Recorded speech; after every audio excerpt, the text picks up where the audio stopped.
Yeah, but you didn't get. Oh, sorry. So I guess it's stuff. That's like a warm up. Okay. Right. So, okay, so you want me to wait then? I just need to get back to this. It's muted. Okay, There we go. All right, I'll continue. So we're gonna look at research and reporting now.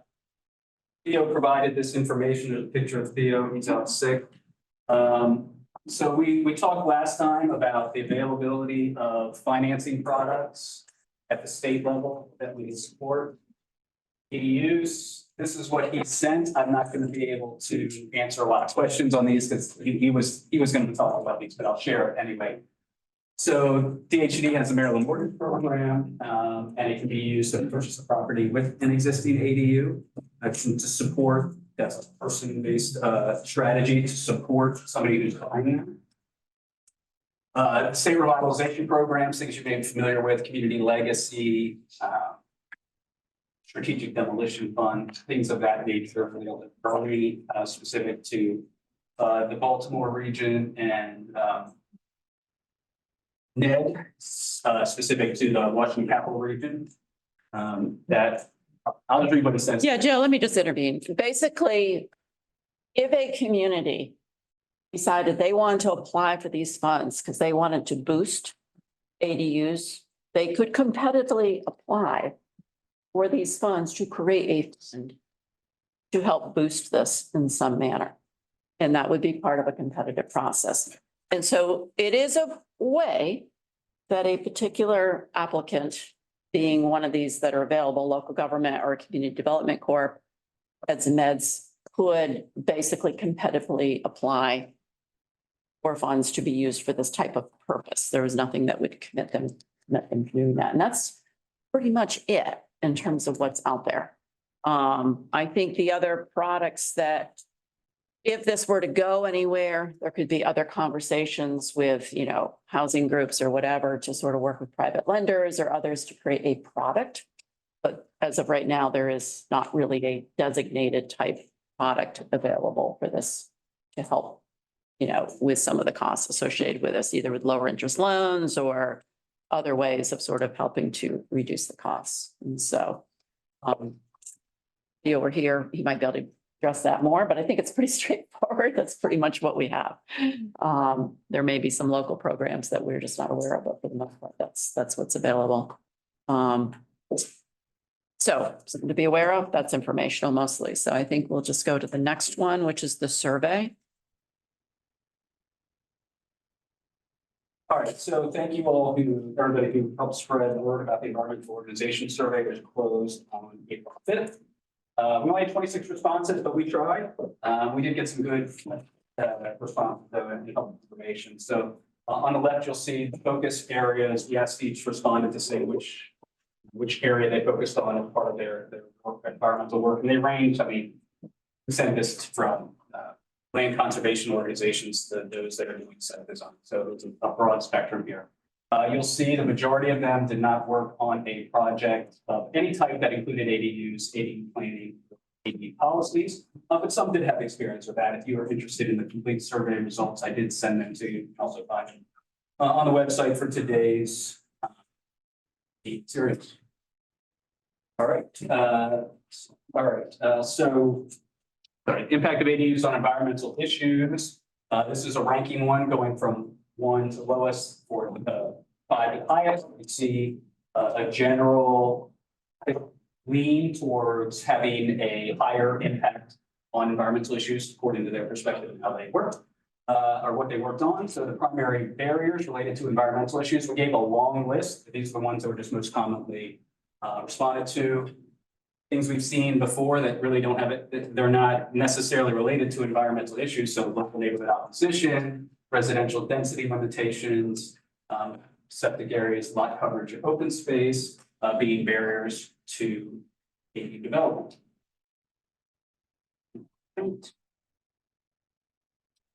All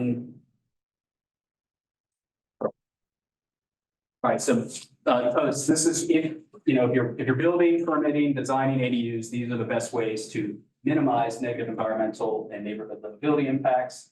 So they talk about requiring stormwater and ensuring impervious areas, only permit ADUs on properties served by public water and sewer.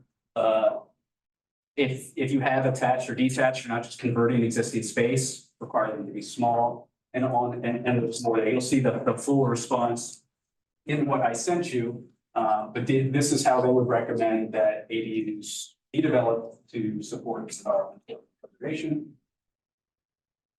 So these are the issues that they should hold paramount. If you are developing an ADU ordinance, state requirements, or at the local level, these are the top issues that should be held paramount. Stormwater management, clear at the top, their concern. Septic requirements, things we talked before that we're not going to override anyway, or critical areas. We've talked about critical areas since the beginning. That they have, they're going to regulate where they are, regardless of ADUs, what we do, what locals do, and then on down the line. That's the primary things that ADU ordinances should make sure that they recognize. Okay, so this question was, I took a while to develop this question, but I really wanted to get to this point. The question was essentially that with the understanding that environmental preservation and addressing Maryland's housing crisis can work in tandem. There's no reason why they can't, right? That they are important issues that can work together. When you're considering ADUs, or when you're considering environmental and neighborhood livability concerns, how would you balance ADU construction and, one is prioritizing environment livability, and 4 is prioritizing ADU construction with the understanding that they are compatible. And the response was, you see the majority was saying right in the middle, evenly balance the two. A little bit of a skew towards prioritized environment and livability. So when you're developing these ADU ordinances, or ADU policies, what should you lean towards? And the majority said they can be evenly balanced.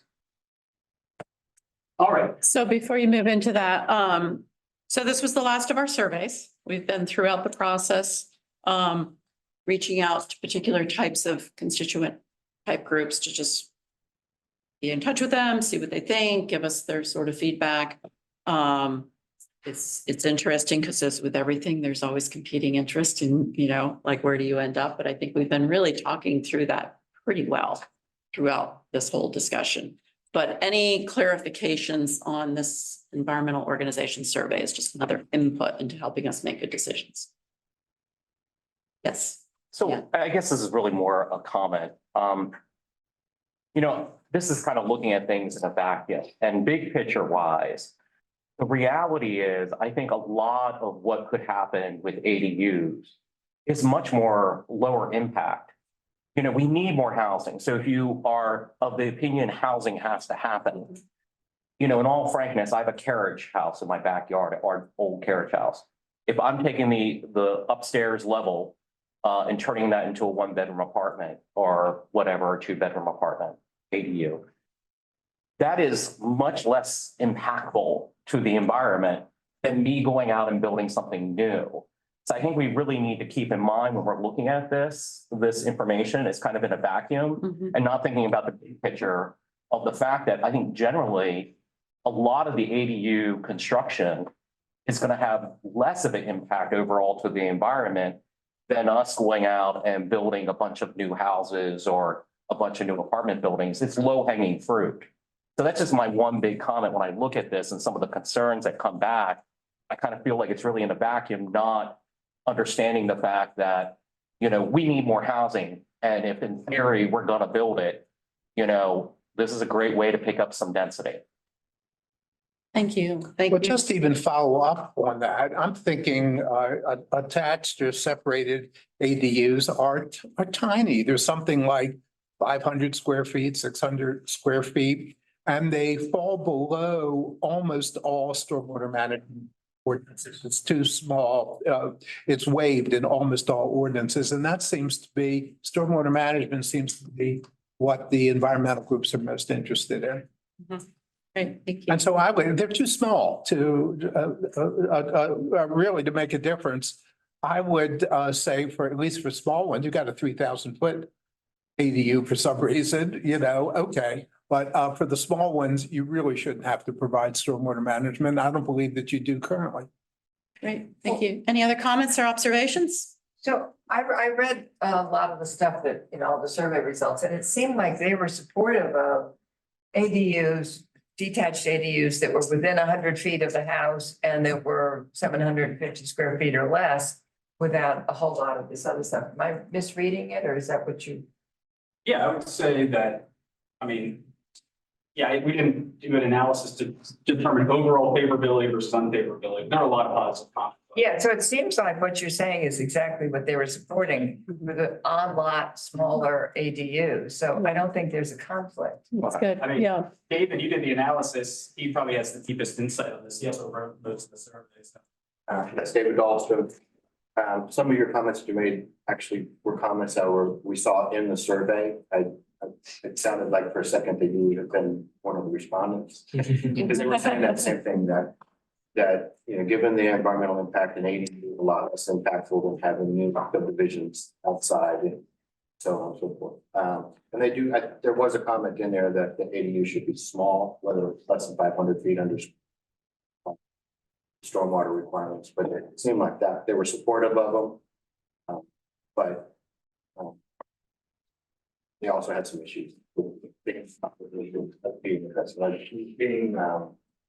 environmentally, using environmentally sensitive materials in construction or using appliances that were electric rather than propane and natural gas and those things. But I think in general, we were very cognizant of some of the issues that we brought up. Great, thank you. I want to acknowledge James has joined us, James Gaston. Thank you. We knew you'd be here. Thanks for being here. So once again, I really appreciate that some of you are reading the whole thing because, yeah, the best we can do is try to give you all highlights. So it's really great that people are taking the time to get into the details so that we don't have to do death by PowerPoint here, giving all of us in the meeting. So thank you for that. So once again, another sets of data points, more information, but we do want to get to the next one, which is the market assessment. Yeah, and hopefully, yes. Arun's going to be doing most of the description here. I just want to give an introduction. So when we changed the name, you've heard of it as the housing market analysis. We changed the name to ADU market assessment based on, it's probably a better description of what it is. But this dates back to that November meeting when I presented the plan to you as part of the packet there of what we're going to do for the housing market analysis, now ADU market assessment. And we established these 4 key research questions that Tommy has been working on, but I'm going to let Tommy, you want me to answer slides for you or you got that? Okay. Okay, why don't you introduce yourself? Yeah. So I mean. Speak up, please. Speak up. Louder. Yeah, make sure you got. Yeah, I'm working as an intern for the edu course and I'm studying community planning at UMD. So, yeah, and really glad to be involved in this. Okay, so yeah, for the edu assessment, the way Joe said, we are focused on the 4 questions, or I would rather say the objectives of this, the task force meetings have set us for, and we'll use them as our guidelines. And yeah, we looked into it and due to lack of local quantitative and qualitative edu data, so we have decided that this is not actually going to be a housing market analysis, more of like an assessment. So we're changing the name to housing market assessment. Bobby, I'm going to ask you to go to the center of the room Okay. and Joe's going to advance for you. And that way we can ensure that everybody is Okay. fully hearing you. And then I think just ensure that, we're getting all this great work that you've done digested. So thank you. Okay. So I would really love you for, comments. So, but I think we cannot mention all of this here. So I would really love if you give notes for me so I can address them later. And yeah, so we have analyzed these are focus group and panel discussions, and I would just go through the names Okay. Okay. Sure. No, Oh, no. okay. So yeah, so we have the planning directors focus group discussion, and then ADU owners, resident accessibility and aging advocates, and housing organizations. And I mean, those are the focus groups. And for the surveys, we only added the ADU builder developer surveys. We are going to add the environmental survey into it. And yeah, and also we try to back it up with the literature review we found from other states or other academic studies or the surveys done by another advocacy organizations. So yeah, like going forward, we'll just look into those and I'll try to just keep So- it minimum. So Fami, just so I make sure I understand you right, those are our three data sources. Yeah. That fed into some of the outcomes. You're gonna walk us through the outcomes for each of these 4 questions now.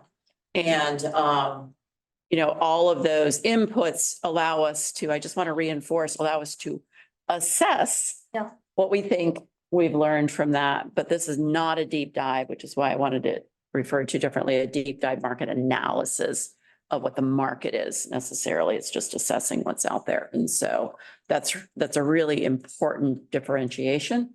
But it does help give us, I think, some of what we were asked of the task force is to do that type of an assessment. So this will be part of the report when we finalize it. So your comments will be important, not only to input to our good decision-making, but then also as a component of what we were tasked to do to ensure that we provide this in the report. So, great, thank you. Advance. All right, first question.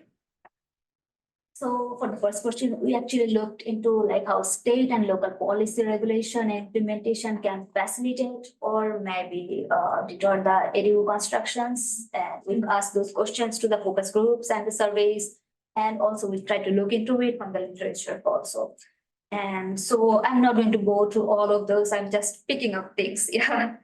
So homeowners really need that quick answers to their zoning and regulation related questions. And a streamlined application and review process is really suggested by them and with pre-approved design plans. And also there is talk about like how by right process can encourage people to build more ADUs, but also like more contextualizing the discussions and maybe community engagement can disrupt the momentum a bit.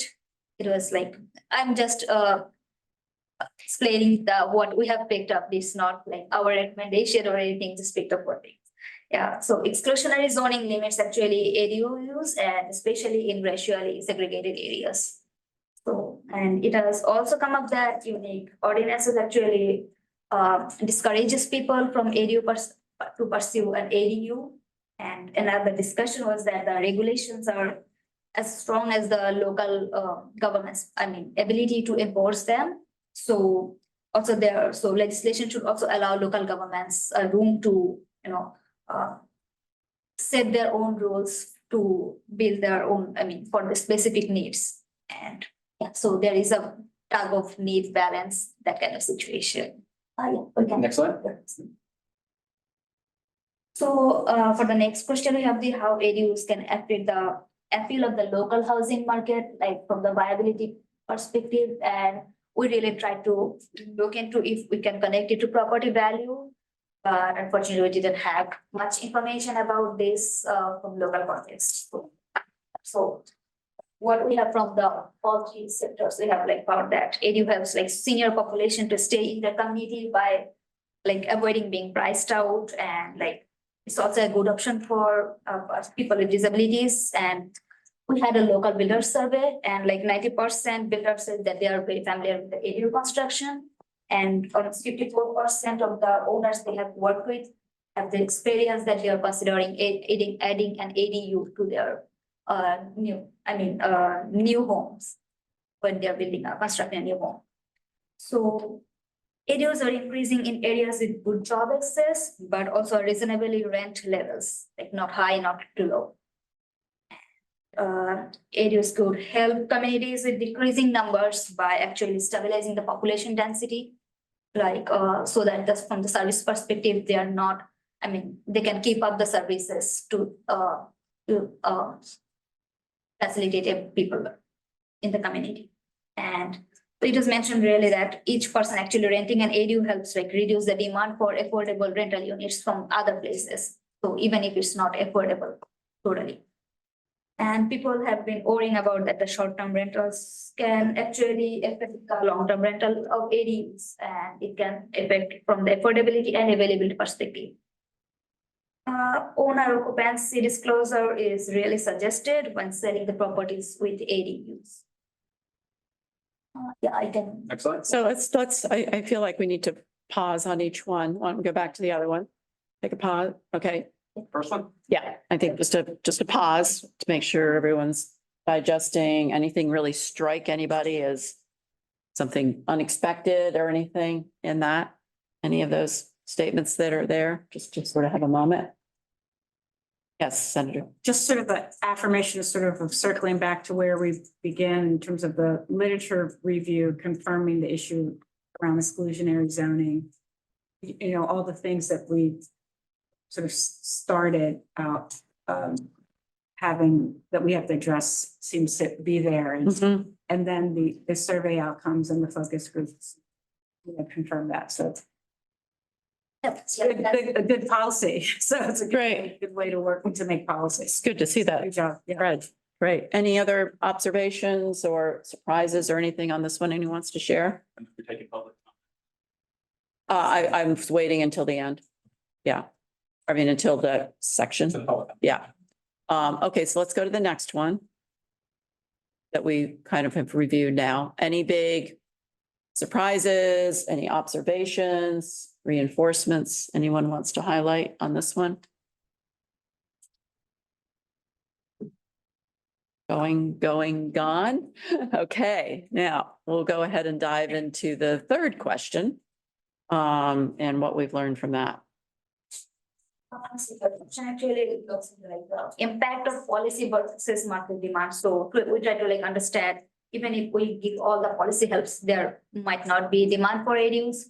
So from that perspective, we try to look into it. So it has come up that there is a local demand for the multi-generational housing, and people are considering that ADUs can be a really good solution to that.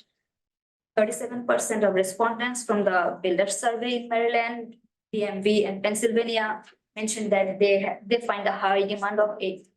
And it seems older adults and also owners of large properties are more interested in ADU construction.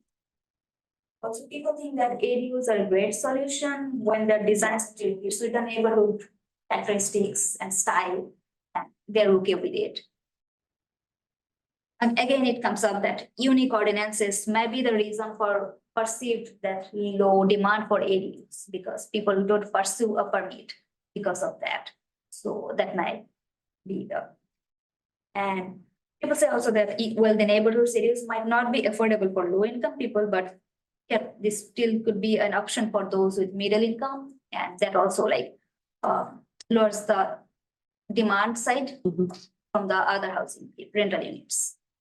And in exchange for the financial incentives, the implementation of the rent control for a specific period of time. I mean, a lot of people that suggested that. So the rent control for a specific time, and it can be connected to the financial funding. You can find all these studies in the document I sent you. It's a long one. Tommy did a long document, it's still draft, but all these sources and these studies are cited in that document. You will all be experts in ADUs by the end of this, so we can go. Any observations? Yes, again, It's a Senator. clarifying question. Could you explain more the third survey outcome about the under demand or under reporting, the relationship between ordinances and. Okay, so I mean, the surveys, this is the survey from the builders. So what they mention is they feel that when people that talk to them, that was like from different jurisdictions, and there's unique ordinances, and you have to like call through and contract with the city regulations or the municipalities to know, yes, does it mean this or does it mean that? And can I make an ADU? And there is a lot of confusion. I mean, they want like readily information that could like make you make a decision like very fast. And that they think that that's how people think that ADUs are not in demand.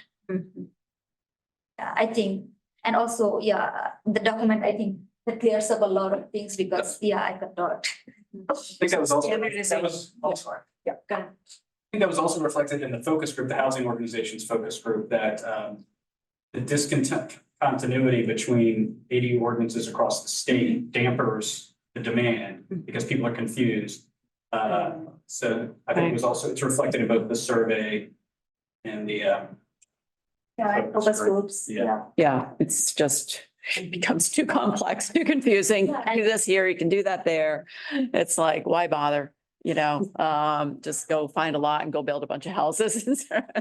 But I think the word unique might be challenging there because it might be I think that how we describe that is useful. Was Just it to add this? a little context to that, most builders in the area don't just work in Maryland. There are all this entire DMV areas, and every state has a very particular perspective on this topic, on all topics. Great. That's what we are also, it's not from that perspective, but from everyone connected to the chain. I mean, like, the builders have to like know about it more. Yeah, everyone has to know about it. I think the one thing on this in my neutrality as chair though, but I do think it's interesting, the exchange of financial incentives proposed by that one study as a means of sort of the rent control piece. That was interesting. I'm definitely personally want to know about that study. So that jumped out at me of what was here. So. Okay, well, let's, question. yeah. Yeah, and yeah, last one was the how ADUs might impact our neighborhoods and from the livability context and also the public facilities, sustainability, and we also added affordability. So occupancy requirements was actually widely favored for neighborhood stability, like all focus groups and builder service, even everyone. And septic systems and parking were major areas of concern, like we have seen in our discussions here and also literature and everywhere. So studies show that the rent of an ADU is actually cheaper than one-bedroom apartment and in major US cities. So that's really interesting, I find. And improving undocumented housing to actually meet the regulations and then bring them under the regulation to ensure a safety and safer neighborhood. Yeah, that was also another suggestion.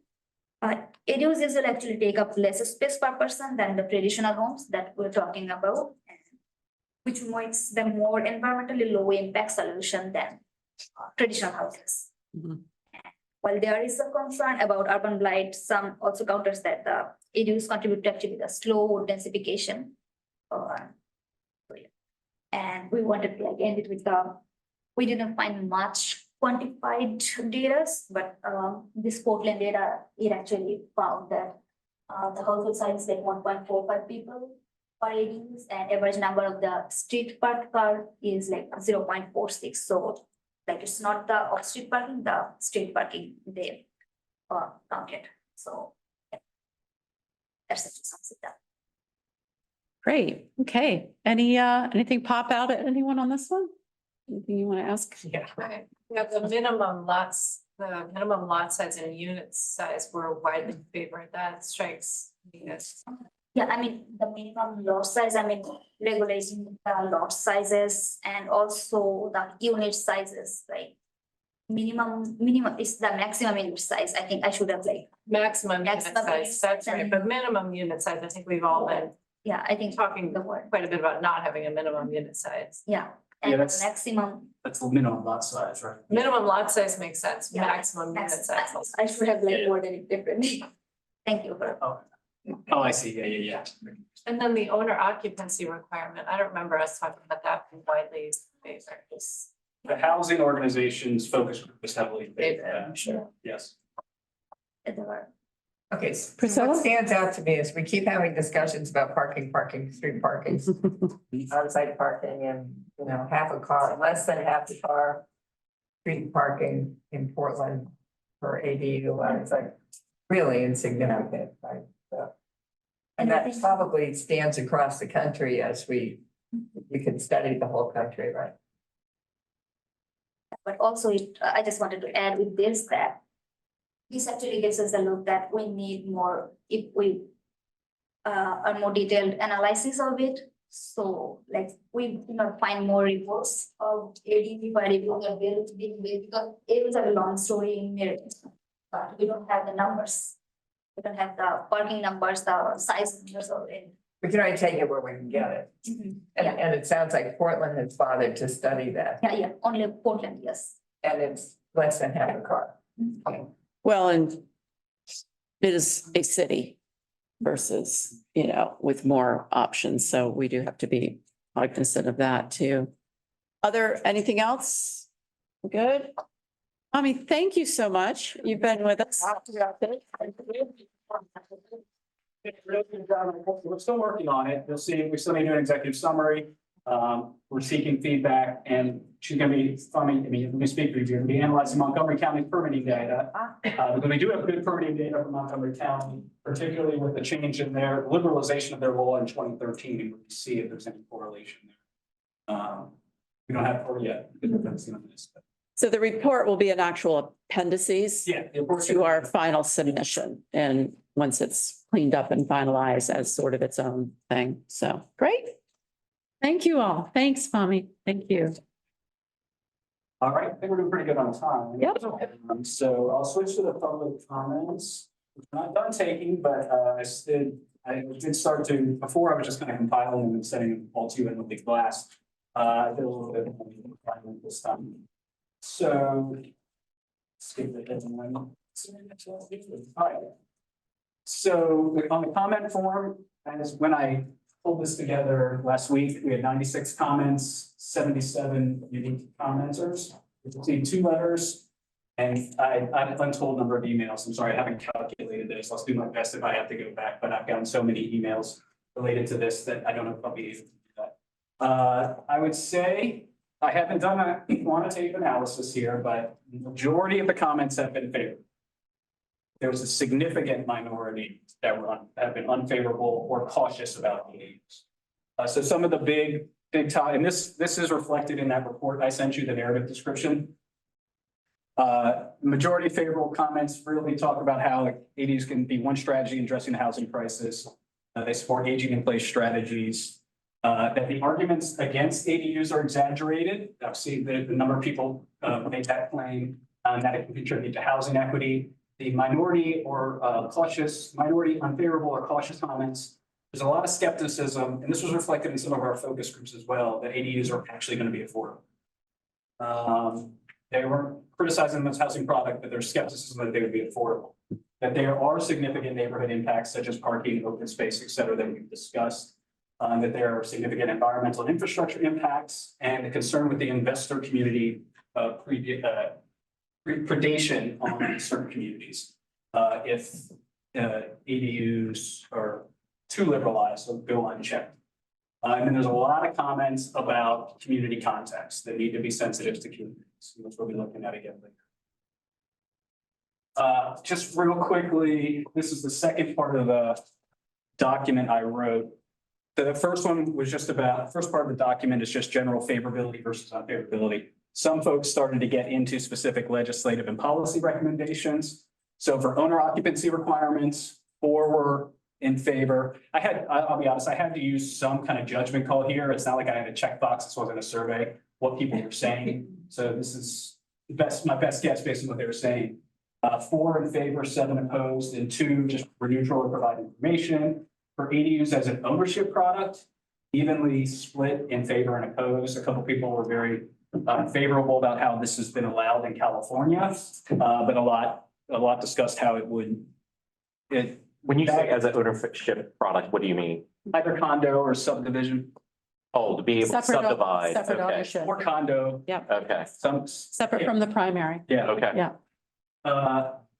This one is obviously overwhelming, as it doesn't surprise me. Proactive financing, technical assistance, and education for ADUs at all levels. Nobody was opposed to that. Wouldn't expect anybody to be. Rental licensing and inspection requirements for ADUs, 5 in favor, 0 opposed, 1 just provided information about it. Excluding ADUs from residential density calculations, 1 in favor, 4 opposed. So that one had more negative than favorability. And then a lot of what we're talking about today, state ADU mandate, 10 were in favor, 4 opposed, and 3 neutral or informative. And you can, there's a link when I post this. Yeah, it's posted on the website, the draft public comment report. Interested in any feedback you have on that. I mostly, at this point, I just need to add some of the final count numbers once we get them and double check any comments we get between now and May to update that report. But I really wanted, in that report, I wanted to use the words that the people provided, so it's a lot of direct quotes. So we're continuing to take public comment. Preferred method is through the forms, because then we have the ability to better compile and pull it together into some sort of a final summary. Raw data, it's all there for anybody that ever wants to look at it. We'll be tasked with trying to, go ahead and doing that summary, but these are sort of just some initial, trying to sort of just to get a sense of what's coming in. Obviously, you have access to all of the specific comments for our decision making. Any, I just have a question. yeah, State mandate. Does that mean they're in favor of the state mandating by right, or does that mean they're in favor of the state having a law saying there are? Yeah, or just aren't leaning in. allowed, or- But it's just in general, it could be any number of things. that we need intervention. We don't know what that looks like. Intervention to encourage. Okay, And more than just intervention in the form of education and assistance. They want the state to do. make a decision, Well, Yeah, and they could, make a law. it could mean any number of things. Some of them would say by right, some of them would say some other things. Just in general, there was favorability about it as state ADU mandate. Okay.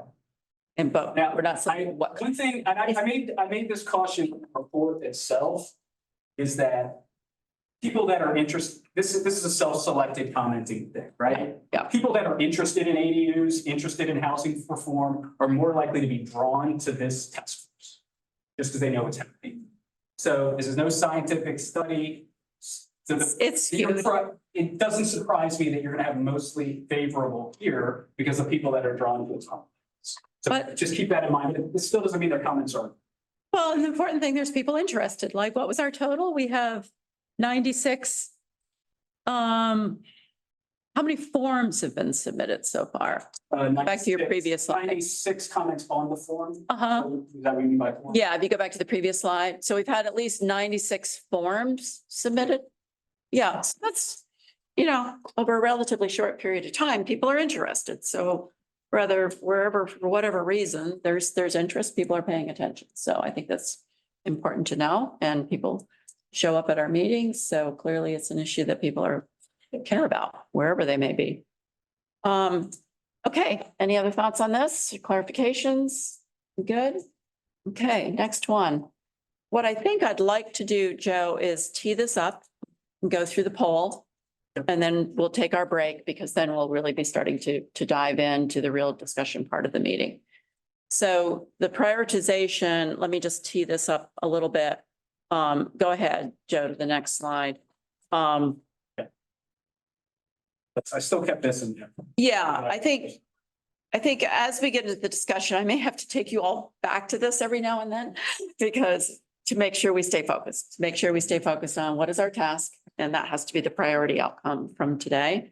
In that we've, I think, cast the net far and wide. We've had a lot of amazing discussion. All of that has been recorded and captured, but in the end, this is the assignment that we need to come out with, and we need to just continually, I think, come back to that in terms of what our responsibility is. The report that comes out of this. So next slide. I also just, Uh-huh. one thing I'll point out. Very excited. So this is where we got that ADU market assessment, if you recall. This clause in the bill, that we need to study the impacts of local housing markets and neighborhood livability. So those market assessment approach was designed around that. Yeah, so in preparation for today, I have felt that for the most part, well, first of all, I am just grateful for this group. We've had an incredible, I think, discussion and broad perspectives, I think, considered. And a lot of that, I think we started to at least be nodding in that I felt that there was a fairly good sense in the room of some direction at various times. But knowing we have a lot to do today, we did feel that the poll might just help us jumpstart the discussion to sort of see where we have most interest. And that's all this is intended to do. So it could allow us move in today's discussion with a bit of a jump start. It doesn't mean that everything else falls to the wayside. It doesn't mean it doesn't get considered, but really we're to allow us to zero in on the key things. So we'll take you through those results of this group. This is just this group, the task force that leaned in. Only from the task force. And we'll walk you through some of the outcomes of that because it's going to lead us to, then we'll take a break and then it's going to lead us to where we really want to focus the discussion today. All right, so the first question was ADU topics, topic categories, task force or priorities. So these are mostly based around the topics we discussed meeting after meeting. I have a few other ones in that just came up regularly. And the priority, the number one, pretty even until you get down to neighborhood livability of housing. It's zoning use, which is that by right versus special exception discussion we had back in December. Zoning standards, ministerial approval conditions, lot requirements. We have those discussions after in January. Infrastructure facilities, this including the past two meetings of discussions, parking requirements, a lot, probably every meeting parking has come up. Design and unit requirements, material size, accessibility, and then so those are all pretty comparable right there. Yeah, sorry if you didn't grab, anybody for the public or the task force, you didn't grab one of those. I know these are kind of small, especially some of the slides coming up, the wording's real small. So I want to make sure you have those to see, but this will also be posted on the website. So essentially for today, well, I'll show you later, but today's discussion, for today's prioritization exercise, just today, we're going to be dropping neighborhood livability in the west. So you didn't make a priority. That doesn't mean somebody can't bring them up, but we're not going to be focused. It doesn't mean it won't still be addressed in the report. Yeah, and there's Still be there. as I put in the survey or the poll I sent you, that remember we went going back a few discussions now, we talked about the need as part of the executive summary, right after the executive summary, to have our key priority recommendations. That doesn't mean some other things we've discussed or other research or other best practices won't be included in the report. They will be. But today we're focused on those specific priority recommendations that hit the reader right up front. The rest of it comes later. So that's the purpose of what we're doing. All right. So this is another question. ADU topics for state legislation or technical assistance resources. Right. So this is like kind of the dividing line for a lot of the poll. And I think the dividing line of a lot of what we're talking about here. What should be a recommendation for legislation? And what should be a recommendation for technical assistance and resources? And what should be a recommendation for both? So if you transfer from the left to right on this poll, left is things with lower demand that you all responded, lower demand for state legislation, higher demand for technical assistance and resources. Towards the middle, these ones have shared interest in both. Towards the right, things that you propose, state legislation, higher, much higher than technical assistance and resources. Those are the responses. Now those are topical based, right? The second part of the survey was specific recommendations based. These, I know these are very small, but I wanted to keep them on here for the public that is accessing this later. And I encourage you to look at your documents we passed out to you. These are those specific recommendations where the other parts of the poll were for topics. All right, so these are your priorities for state legislation. They're all around covenants, by right permitting, parking not being a barrier, not charging impact fees, and ADU lot requirements being the same as the principal structure. Those are the primary ones, and then it goes down here, but you can see all the responses combined in what I sent you. So when we say for those as the primary structure or principal structure, I sometimes get confused because we had a lot of discussions I thought about like the requirements for ADU should be no different than what it was for the accessory structure or not. In other words, because my setbacks and all that are different if I'm building another primary if I'm saying I'm building another primary dwelling, I thought a lot of our discussions around ADUs had to be like, it should not be treated much differently than what it would be for a garage. So I just want to be careful, because when I read that, in my mind, having been on a lot of, BZAs and planning and zoning commissions, I'm thinking, are you saying that should be treated like the primary structure? Because the primary structure is held to a different standard than accessory structure, setbacks and all that. You're referring to the fifth one down? Yes. Okay, so let me read that. Lot and design requirements for ADUs should be the same or no more, I think I should say, or no more burdensome as those for the principal structure. And I thought when we had a lot of our conversations throughout, because I noticed that in the recommendations, I thought that when we talked a lot about it, we were talking about it should be similar to what it would be for the accessory structures. Just saying it's confusing. I think the intent is accessory structures, but I see the word principal. And when you say principal, I'm thinking the setbacks that are required for a principal structure, not accessory structure. So this mostly means, and I know what you're talking about too, we can talk about, but I would argue what this means is that you don't have, like, some ordinances will say a principal structure on this unit requires a minimum lot size of this. If that lot wants to put an ADU on it, it needs to be a bigger lot size. So that's what this is saying. Okay. We did talk about, not only ADUs are gonna be an accessory structure, but we did talk about the fact that if it's an accessory structure, like the requirements for accessory structure should apply for accessory ADUs, particularly being able to go into a setback area or something like that. We did talk about that. And that's somewhere in this list somewhere. We just need to be clear when we actually, in the report itself, that we're clear about, because I agree, like, because I'm building an ADU, I shouldn't have to, if I need R 7,500 for my principal dwelling, I should not need to have bigger than R 75 or 70, more than 7,500 square feet for my ADU to be on it. So it just needs to be clear, because sometimes the terminology can be a little confusing when I was reading through it. Well, and that can be Yeah. part of our glossary too. I mean, it's very clear. Principal is primary versus Yeah. an accessory, right? We're gonna have time to wordsmith later today. Yeah, it's the design, it shouldn't be lot and designs.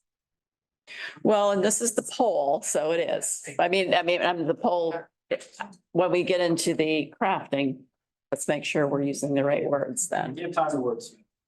Yeah. But generally what we're seeing is, those things that clearly, there was a lot of 8s, 7s, of where to start the conversation, of where to really dig in most. So let's keep going on these, Joe. So that was legislative. This, Priorities for state technical yeah. assistance. All right, and these are the exact same lists, right? So this is the exact same list. The same, just a different question for the way to implement these recommendations. So there's a lot of overlap. We'll look at specifically that overlap later, but for this one, the priorities were the same lot requirements as the principal structure, by right permitting, aging and accessibility, parking not being a barrier, and financial incentives and partnerships. Those are the priorities going down to essentially here. And the other ones go down. So we're going to be focusing the rest of today on the results of those poll and these priority topics. A lot of those fit in to these priority topics. So you see I dropped off neighborhood livability and local housing market, because those you all did not check those as the priority topics for today's discussion. And it doesn't mean they won't be in the report. We can't discuss them, but over the prompts that are going to come, the rest of today in our prioritization exercise, those have been dropped. So we're going to focus on zoning use, zoning standards, infrastructure, parking, and design. Okay, one more slide and then we'll break. Come back. So go ahead to the next one, just so we tee it up for when people, we're gonna do a bit of a break.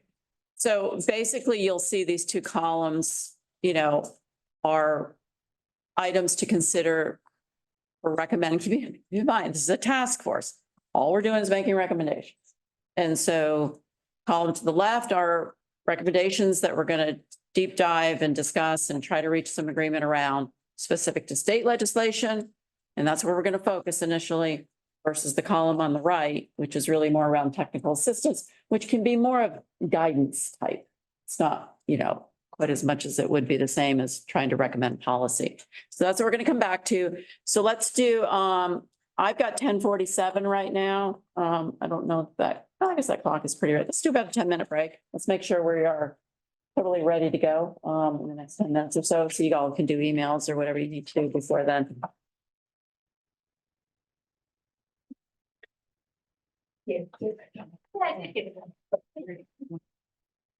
Okay, so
before we get started, we've had one more person join us, which is Sharm. You want to introduce yourself, please? Sure. Hi, my name is Sharmetta Sharma-Creedy, and I am in New Chelsea as the Maryland Department of Disability. So my title there is the Director of Housing Programs and Policy. So thank you for having me.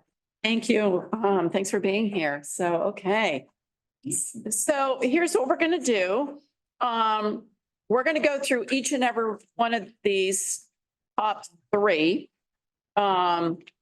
Really through all of them. Yeah, we're gonna go through the first. Six on the left. We're gonna focus on that. Yeah. And so, what I am gonna try to do is facilitate a dialogue around these.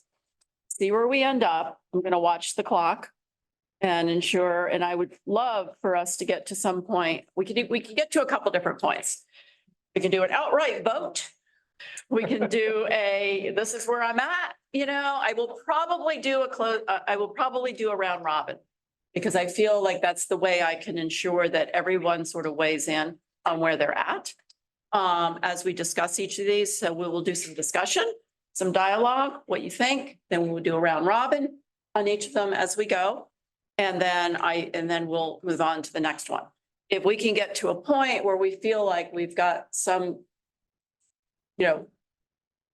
overall sense of the group that, yeah, I'm in support of this. I think that's going to be tough. But I think if there are topics that we come up with where there is a sense of the room that everyone is sort of on the same page, that will particularly be documented. Otherwise, the best we're going to be able to do is do a round robin after we've had a discussion on each of these topics, and that will get recorded and incorporated into the report. And so we're gonna go through each of these one by one. I went out on a limb and asked Joe not to put words in your mouth, but I felt a sample was important of sort of, this is what something might look like in each of these cases. This is not Joe trying to tell you what to say. This is not Rebecca trying to tell you what to say. I feel like sometimes discussion happens easier if there's something to respond to rather than a blank page. And so it is simply putting for each and every one of these in here, a sample of what that could look like. And you can rip it apart, you can shut it down, or you can nod and say, yeah, that's kind of what I'm thinking. And we're just going to kind of go there as we move through each one of these. So everybody ready? Questions about how this is going to go? That feel like an okay process? Then we're just going to watch our time and try to move through with these six. And then we'll get to the other side and the technical side. And then make sure, I think, I'm just sort of see how the discussion's going, but at point I'll cut it off and just say, okay, we got to move to the next one. Okay, so Joe, Yeah, first the one. three bolded ones are the ones that were priorities for both state legislation and technical assistance. So that's why I emphasize that point right before I bring. That's why they're bolded. That's the first three we're going to focus on. And the draft recommendation I wrote reflects the fact that there are priorities in both. Yeah, so Again, these draft recommendations have not been written anywhere else before. You're not going to find these in the recommendations document we're developing along the way. That was a working document to keep the conversation moving. and I'm sure you're going to have opinions. So let's just start. The draft recommendation for discussion, right? That's important. This is for discussion. So the first one is about by right approval. Maryland should pass legislation which mandates by right approval of ADUs in all areas of single family residential use, which are also connected to public water and sewer. And we had a lot of discussion about that earlier. I just put that in there. I wanted to give you a lot of the perspective of what these things could contain. The legislation should also direct the Maryland Departments of Planning and Housing and Community Development to devote staff and other resources to create guidance, educational materials, and models which jurisdictions can use to update their zoning ordinances to meet this requirement. So this has the two parts. It has the state legislation at the beginning, the technical assistance at the end, because by right approval, you all communicated as a priority for us. And there is, by right single family, and then we have that touchy topic of public water and sewer. So I'm going to open it up for discussion. We're going to have just open comment and discussion, and then I'm going to do a round robin. Okay, so initial comments, discussion. Yeah, I have one. Yep, and this is about by right. You don't have to comment about that specifically. We are on the by right topic. Yeah, I don't want to flog the dead horse, but I want to come back to public water and sewer, almost to follow up Dan's example. Approximately 2/3 of Baltimore County is resource conservation. The minimum zoning in that is RC5, which is a 2-acre minimum. The maximum zoning, I actually can't remember whether it's 50 acres or 20 acres, but that's 2/3 of the county. Why wouldn't you want to? I can't conceive why you wouldn't want ADUs there. Of course, the septic has to be properly designed and the well has to deliver enough. But I think we should not be restricting it to areas of public water and sewer. Next, comment. Yes, Jennifer. Circling back with the public water and sewer, because I was the one who had thrown that out there as an idea from another master plan I had written. And I know it's kind of grown from that. And I think the reality is there are things in place to ensure as long as people are going through the process, which is always what the situation is, right? As long as people are going through the process. And so from just hearing everybody's thoughts and comments as we've gone through this, it's almost taking that public water and sewer out and even just making a nod to not saying you need to go through this because of health code, blah, blah, blah, but just having a nod in there to as utility permits. And I just want to point out that this doesn't say that ADUs are not allowed in these areas, not in accepted areas. This just says that the state is mandating that they be allowed by right where they're served. A local government who wants to put ADUs on swell and septic can. This doesn't prevent that. This just mandates. I just want to clarify. I think I would rephrase Okay, the recommendation. so we're not, thank you. We got that input. That's great. I'm gonna go to Councilman Dan, and then we're gonna go to Deborah. And just so you know, Yasmin's trying to take notes over here, which is why I've got your name cards turned, so she knows who you are, which is why I'm gonna also be saying your name for the record and for that. So it's just helps us to the record. So, Councilman. So I want to make a point, and this kind of ties into what our situation is in Westminster with public water, public sewer. And I don't have an objection to the by right, but for instance, we're under a MDE, I believe still a MDE consent decree. And so we have to allocate water, okay?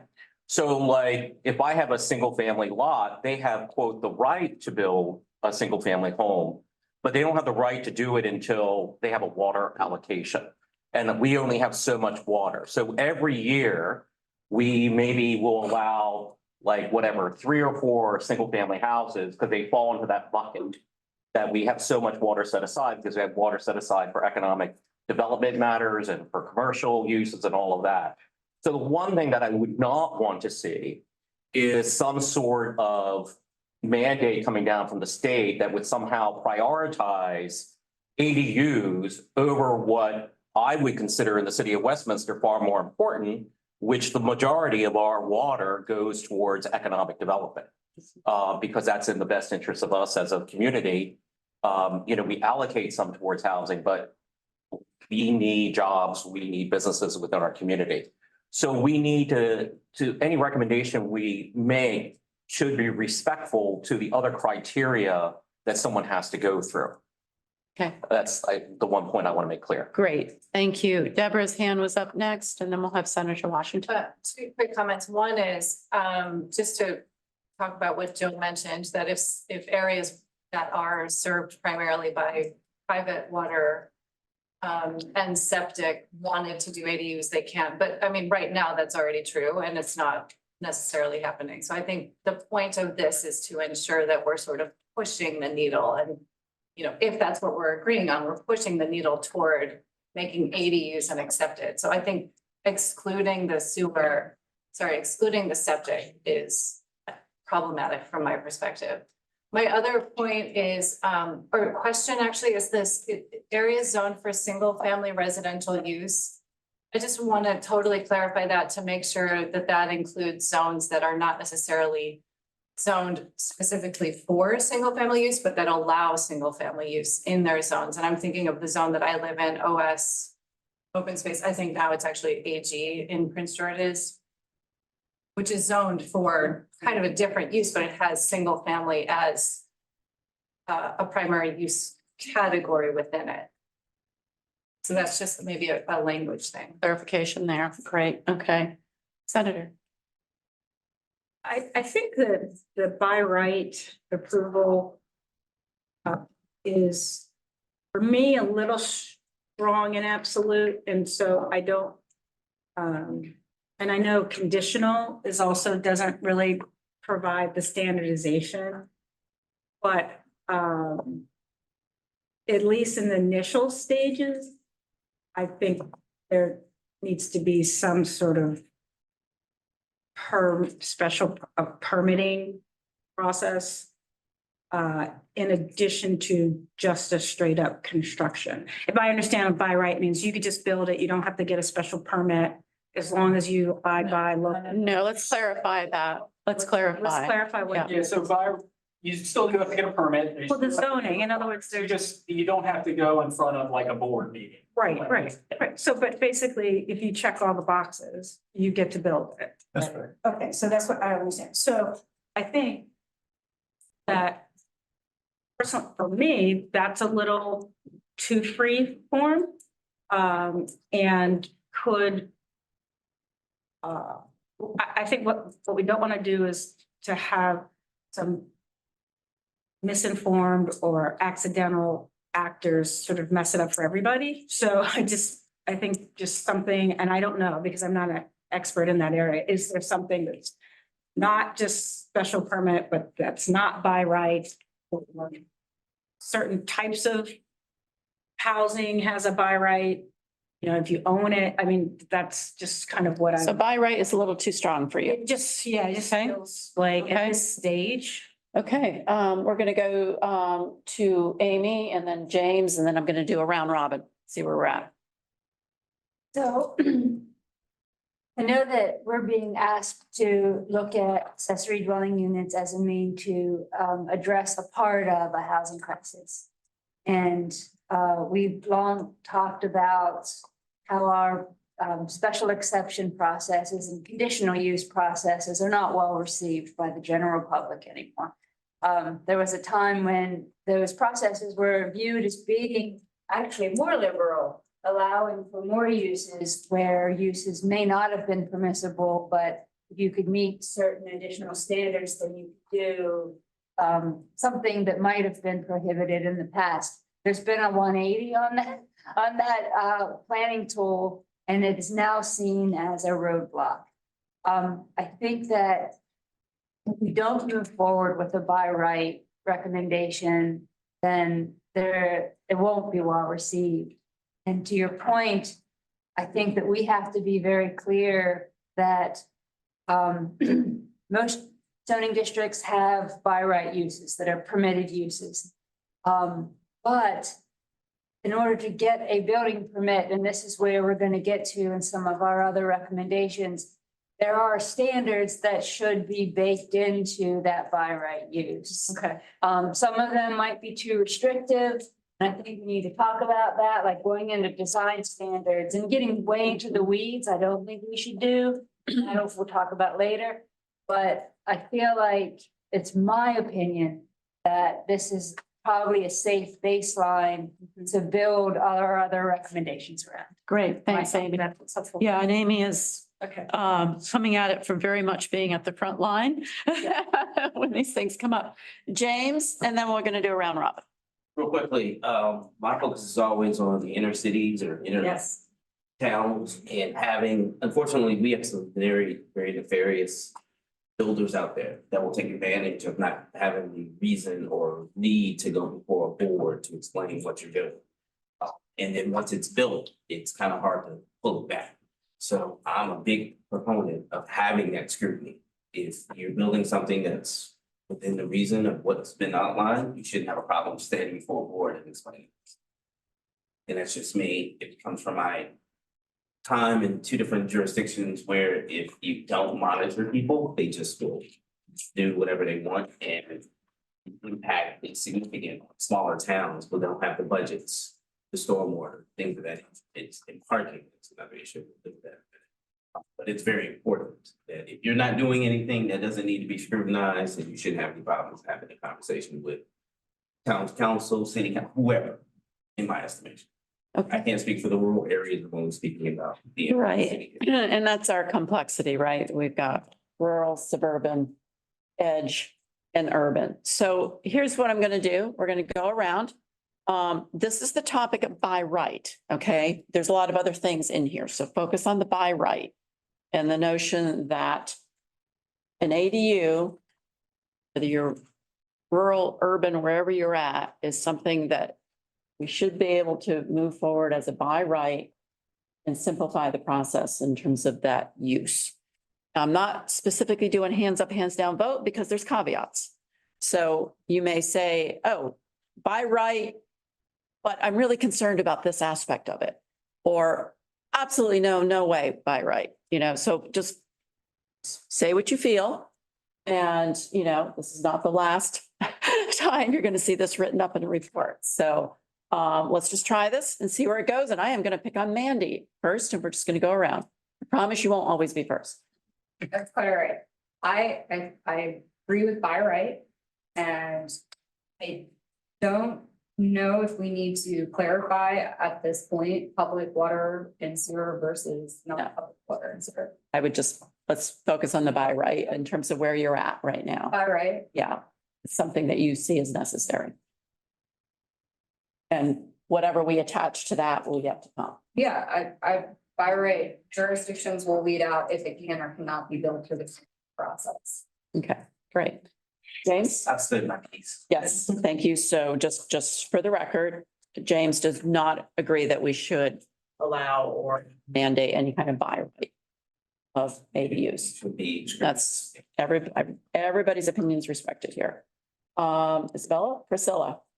So I think people are gonna build ADUs whether they're permitted or not.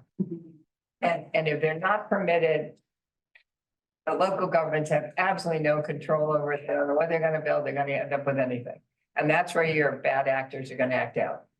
So I absolutely believe in the by right because then they're much more likely to go through the permitting process. And they're going to get permitted and we're gonna know they exist and they can be inspected and they can do everything as a follow-up. I mean, we want to know where they are. We want to know that they're built right. That's how to do it. Thank you, Priscilla. Amy? Yes. You feel that it's All right. a good thing? Okay. Okay, awesome. I lean towards by right, as a recommendation, but with the understanding that, the state would not take away the other controls that locals would have related to like water, the instance I gave with water and sewer capacity, and making the determination of what is in the best interest in my municipality of how I allocate water. Stated. All Great. right, Yes. interrupt really quickly and just from moving forward, Lori and I worked together on recommendations Uh-huh. and had decided that I would represent both of us. Oh, okay. So when I weigh in, Okay, I'm that's actually weighing in for Lori that's- as well. great to know. So you get to vote. I get Is there an affidavit? The Caribbean. She is on a beach somewhere. Okay. We did Okay. spend a lot of time. So for the record, Amy has already conferred with Lori and will be representing Lori's perspective and. To make Amy's out urban perspective. rural. Gotcha. Okay, thank you for that. Okay, David, by right. I could not feel more strongly that this should be by right. Zoning, as I made a little bit of a speech at our very first meeting, has always been to exclude usually African Americans, but the wrong kind, either low income or the wrong kind of people. And as Amy has so wisely mentioned, this has become another tool for communities and those opposed to affordable housing to block it and create a obstacle. I just have a case called Red Maple, 56 units, affordable units in the heart of Towson. We just won at the Court of Appeals on this case last week. 5 years and over $1 million. This is for 56 units, over $1 million in engineering and legal fees. And it may very well, we went to the Court of Appeals, may very well go to the state Supreme Court. Now, this is what we don't want in ADUs. And I just couldn't feel more strongly about this. So, do you have a thought on this, David? Gwen, where are you at? Yeah, so first I want to say that I'm sitting here on behalf of CAI, the Community Association Institute, but Yes. today's comments and opinions are of my own. This is a large community association group that I would like to, run these recommendations by. So I just want to clarify that I'm here today speaking on behalf of my opinions, not necessarily as it relates to the entirety of the group. Thank you for because we all are wearing hats here, so thank you Correct. for clarifying that. With that said, I tend to lean to the buy right side as well. I would say, and I know this was just sample language, I'm more for flexibility, and that word mandates kind of jumps out at me. And possibly that's a wordsmithing thing, but maybe prohibit or permits or something like that to kind of allow the all-encompassing, take into account that there are different geographic regions within the state of Maryland, and it may not apply, one single thing may not apply equally to everyone. So again, to summarize, leaning towards buy right with some kind of watered down language. Got it. Thank you. Thanks for that. Senator. Well, the discussion, I am by right now, so I feel much more comfortable with it. Also, within whatever legislation, there can be what we call guardrails, which addresses a lot of the things that we think came around, but. Great. Thank you. Elliot. Thank you. I agree with Senator. I strongly support a buy right provision in this. I think that having some sort of guardrails along the lines that Councilmember Hoff referenced, I think is important just to get broad buy-in for this. I mean, I think that just from a legislative standpoint, the practicality of actually getting this through the legislature, because at the end of the day, we can come up with an awesome recommendation, but if it doesn't become law, then we haven't done a whole lot. So I think it's important to have some degree of sort of local control and flexibility, just from the standpoint of getting broad buy-in, not only for the people in this group, but also Senator Washington's colleagues and I. So I do think that having the guardrail discussion, I think will be important, but I think that having a buy right approval as sort of the umbrella over which, we'll have future discussions is crucial, because I think that the status quo, as Priscilla mentioned, of unregulated ADUs really doesn't serve anyone. We get all the downsides and really few of the upsides. At the same time, I think requiring applicants to go through a complex permitting process has a number of downsides that have been mentioned, not least of which is affordability. I mean, that's been one of the big pushbacks that we've been hearing is, oh, we can build these, and even if there's not a stormwater issue, and even if there's not a parking issue, are these really going to be affordable, or is it just going to be a bunch of upper middle class people who look like me that are going to be afford to buy these? I think that the more steps and hurdles that the folks have to jump through or over to build these, the more unaffordable the end result is going to be once it hits the marketplace. Great. Thank you. Thank you for that. Deborah. Actually, I'm going to piggyback on exactly what you just said, because I agree very strongly in buy right, and that is representing architects who work directly with homeowners, and this is about homeowners primarily. It's single family homes that we're talking about. The minute that it's not by right, then those applicants kind of have to hire somebody like me or somebody else to be able to get through the process. They have to go before the Board of Appeals or whoever is the agency that's going to say yes or no, you can do this. That's a lot of money. That's usually at least 1 month before they even get in the queue to begin to be seen before the Board of Appeals. That might go on for several months. So it's going to be a really long, very expensive process before they can even know if they get to build. And that's, I don't know if there's a different process that we could talk about that's not going to happen. So I think it's by right. Great. Thank you. Tiffany. By right, ditto. I was also going to bring up the affordability piece. I think adding any additional red tape is going to go in a completely different direction of making this affordable so that we can push the needle forward. Thank you. Sharon.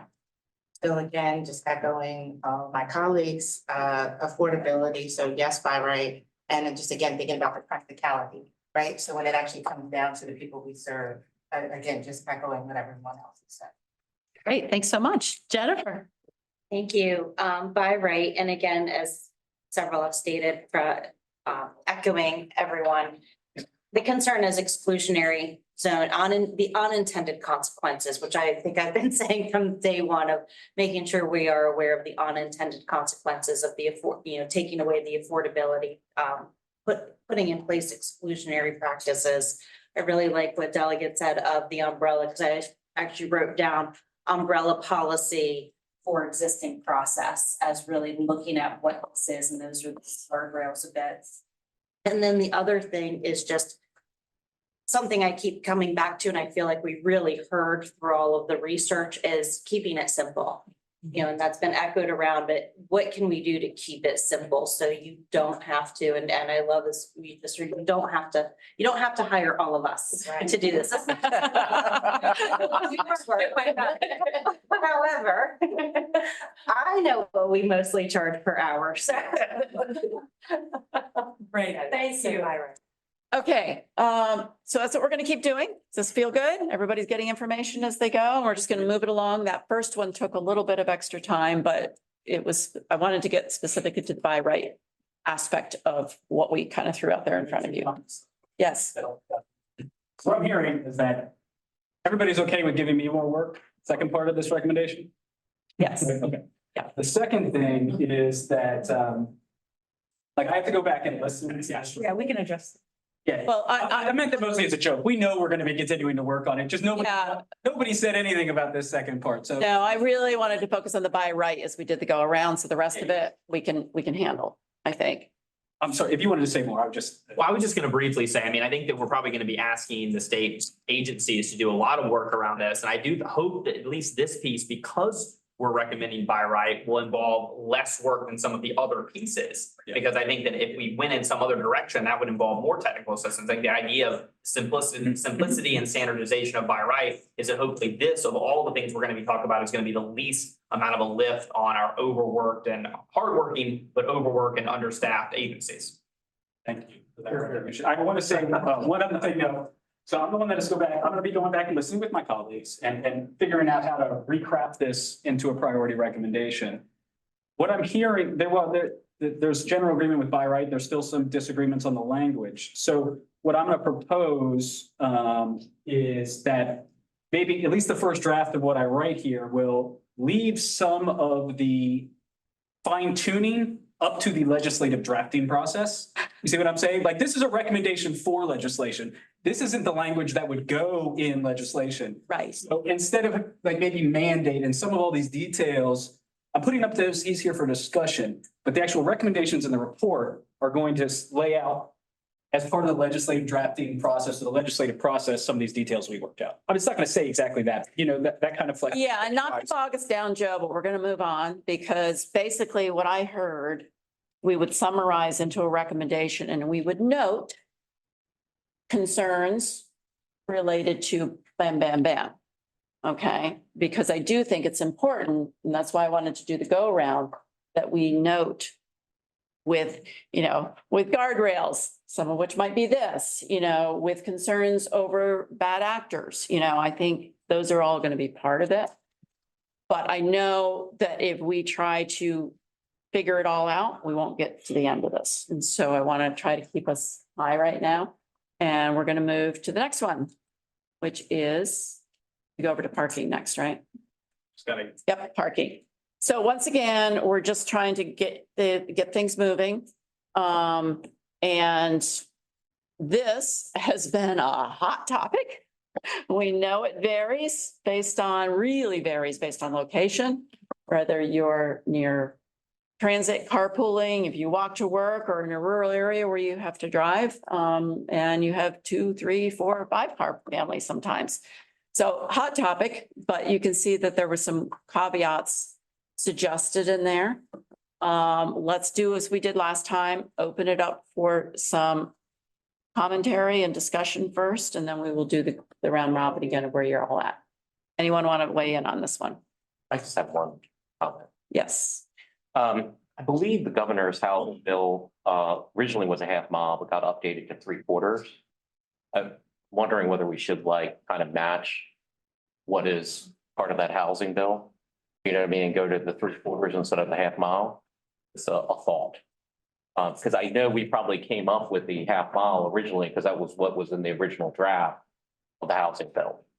But then that got changed, I believe. The original was 1 mile and it was brought down to 0.75. It was 1 mile, got the part, okay. Comment? Okay, over to Jennifer. My only, it's kind of a discussion back with that is, half mile is the general from a transit perspective. What's considered a walkability zone and what Federal Transit Administration actually uses in their cost effective index. For when they're looking at transit stations. So your point is maybe stick with that. Yes. Okay. So the recommendation is less on the housing side, but looking at this more from the transit side.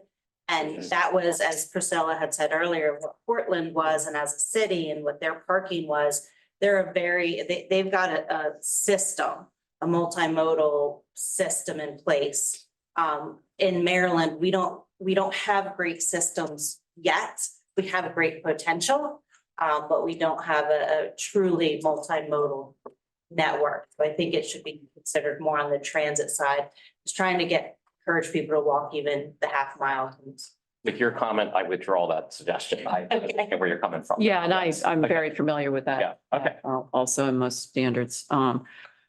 Other thoughts on this, trying to focus specifically on how we feel about parking. And as you know, with some of the examples that we saw, in some cases, parking is being used to an extreme as a means of just shutting it down altogether. And so where do we get to that medium, Amy? So this is a comment that is specifically taken from Lori's input.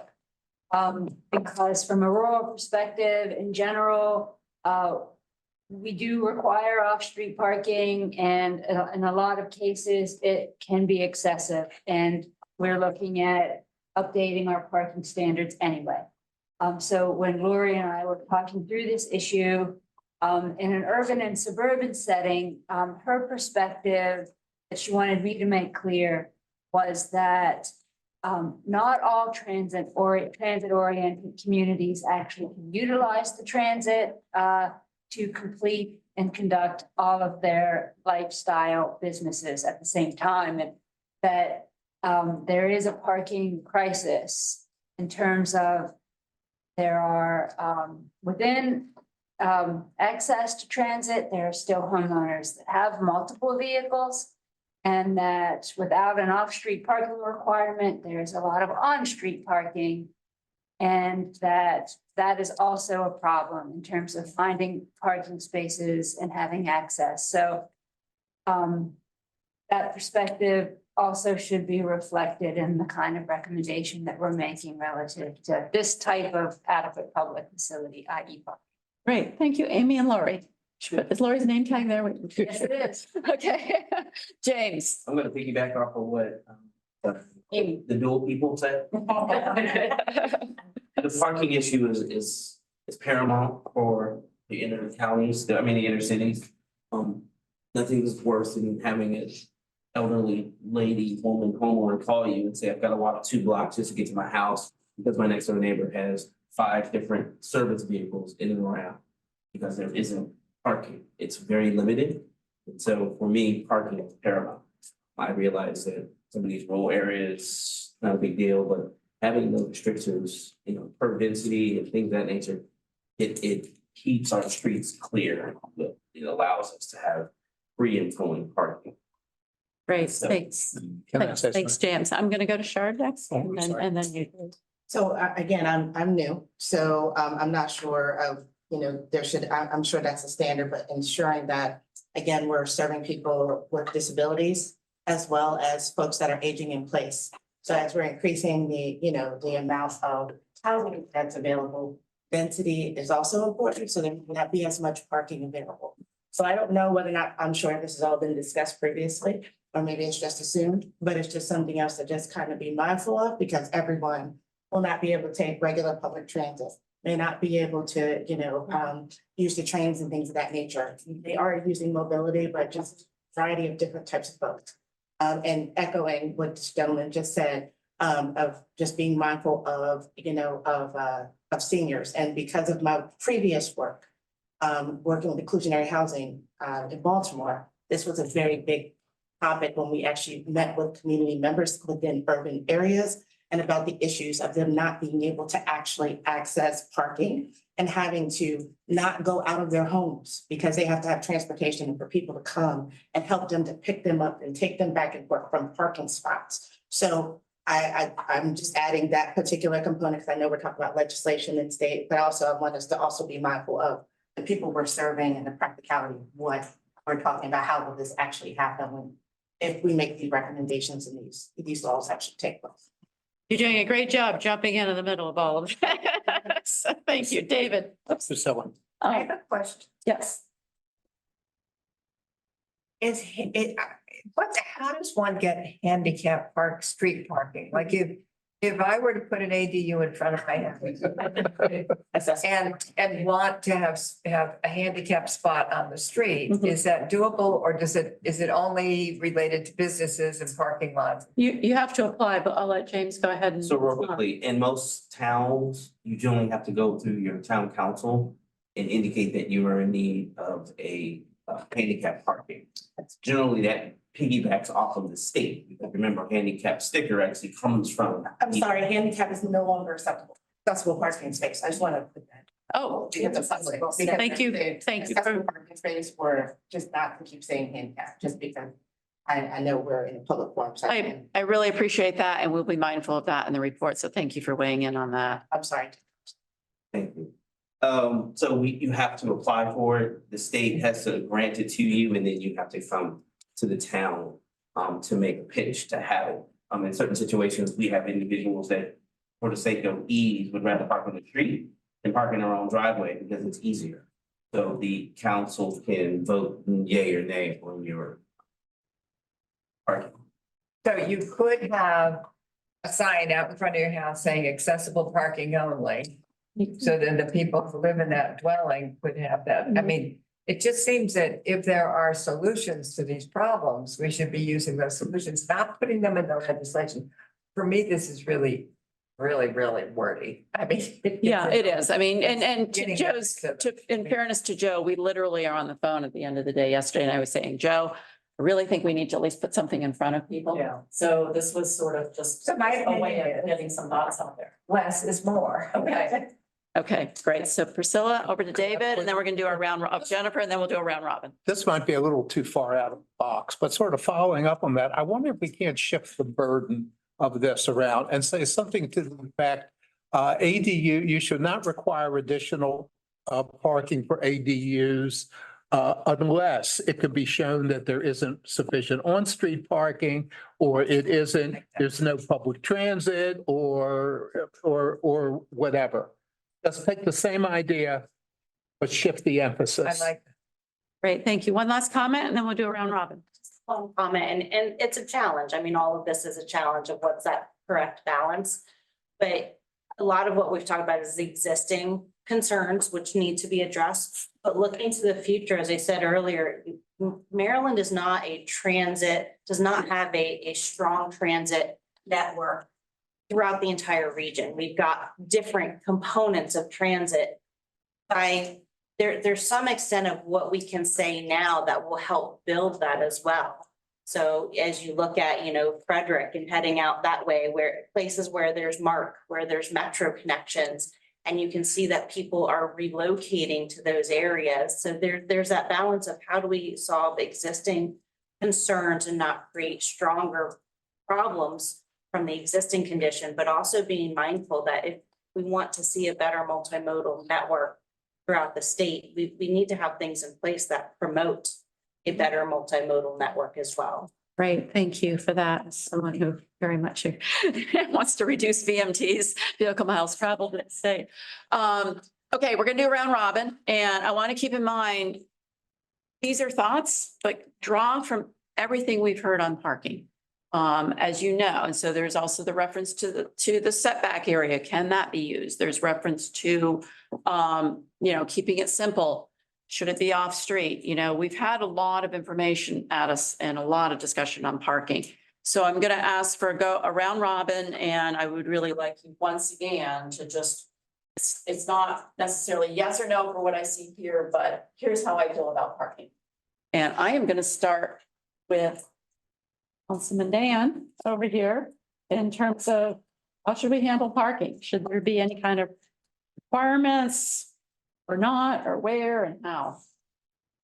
I mean, I have some sympathy that it could be different by, municipality or location to location. Generally, I'm somewhat comfortable with the recommendation that's there. I feel like too often that parking is used as an excuse to try to deny someone doing something. So I lean in the direction of being comfortable with what we have up there. Great, then we're gonna keep going around. So now we have Amy Laurie. Okay, I think Amy and Lori agree that adequate public facilities need to be assessed at the local level. And that should drive this recommendation. Okay, okay. Great. Okay, So, so I have two thoughts. One is I absolutely agree with what David said about switching the emphasis on this. Second, I'm gonna sound like a broken record, but I still think that getting building permitted is really important. And we keep talking about detached units, and again, ADUs are in-house as well as detached. And if I was gonna have to go through all kinds of hoops to have off-street parking because I wanted to convert my basement into an ADU, I would probably skip the permitting process and put in the ADU and not have to deal with the off-street parking. So the more complex we make it, the less likely people are gonna be to follow the rules. And the more likely they are to do workarounds. I mean, we as a culture manage to find ways to do workarounds. So do we want workarounds or do we want permitted processes? great, thanks. So here's the irony. This is the person that's calling me and saying they can't park because there's too many parking spaces because she lives in my town. Right? So there's the irony in it. Mhm. Because this is the person aging in place, a wonderful resident, however, because her next door neighbor has 8 service vehicles, they can't park. So I'm going to be staunch about having your local jurisdiction Mhm. dictate how many parking spaces you can have for an ADU. And it generally has to be off street. Do they need permits for all those service Yes, they do. vehicles? No, they don't, and that's probably the problem. Oh, that's my big. Well, I can't problem. speak on that. I can't speak on that. What I'm saying to you is you're adding more cars to my neighborhood, or to my town. And it's cluttering up my space, and you can't park in front of your house to take out your groceries, to take it to the step. Because there's 3 vehicles in park. A lot of these individuals have what you refer to as service jobs, and so their hours fluctuate. It'd be in the morning, noon, night, what have you. But you can't park in front of your house. So I'm hearing, and I want to kind of continue to kind of help make sure we're hearing right. I'm hearing the state should not lean in on any parking aspect of this. This is one of those items where we might be able to just simply provide guidance. And so keep in mind, this is sort of like, where does the state policy lean in? Where is their guidance from our process? Because there's certainly been a lot of great guidance that we've seen across the way in samples and whatnot. And that's kind of what I've heard a little bit so far, but let's go on to Mandy and we'll keep going around. I'm gonna continue with the authority having jurisdiction should decide what the parking requirements are. That way, it also gives flexibility for those jurisdictions to make changes. If they find parking is not a problem, they can remove it. If they find parking is a problem, they can add it. By giving jurisdictions the flexibility, it allows them to better promote ADUs that work within their community. I think it should be worded like the survey. I don't have it as eloquent Mhm. as what they're saying. Mhm. Jurisdictions shouldn't use parking as a way to restrict ADUs, but they should be able to, find a solution that works within their community. Yeah, and so I think that last part is key, though, in terms of sort of avoiding any type of use of it as a barrier, unnecessary barrier. And we did see some good examples on that. So Jennifer. I was just writing my notes down because I completely forgot we weren't going to go completely around the room here. I concur of we have to be so careful not to permit something that can become an exclusionary practice within our words. Obviously, I'm here as the individual with experience in roads and highways and transportation. And so how it relates back to doing anything and everything we can to help build out and promote multimodal, livable communities, I think is paramount. We are a very vehicular heavy region. As we can see, if you're coming, as I did this morning, the route down 95, you can see the impact very clearly from losing a major component of our infrastructure and what that looks like. We need to have other solutions. I still think very strongly about, what we do within these transit areas of removing just some parking requirements there. And I also want to make sure that we're very careful, we're not creating policy, and it might not be the situation here, but what struck me in some of this conversation is that we don't create policy or recommendations for something that becomes an enforcement issue. So we're in areas where people are parking where they're not supposed to be parking. We shouldn't be creating policy about that. We should be looking at what we can do enforcement for that. So I just want to make sure we balance that appropriately.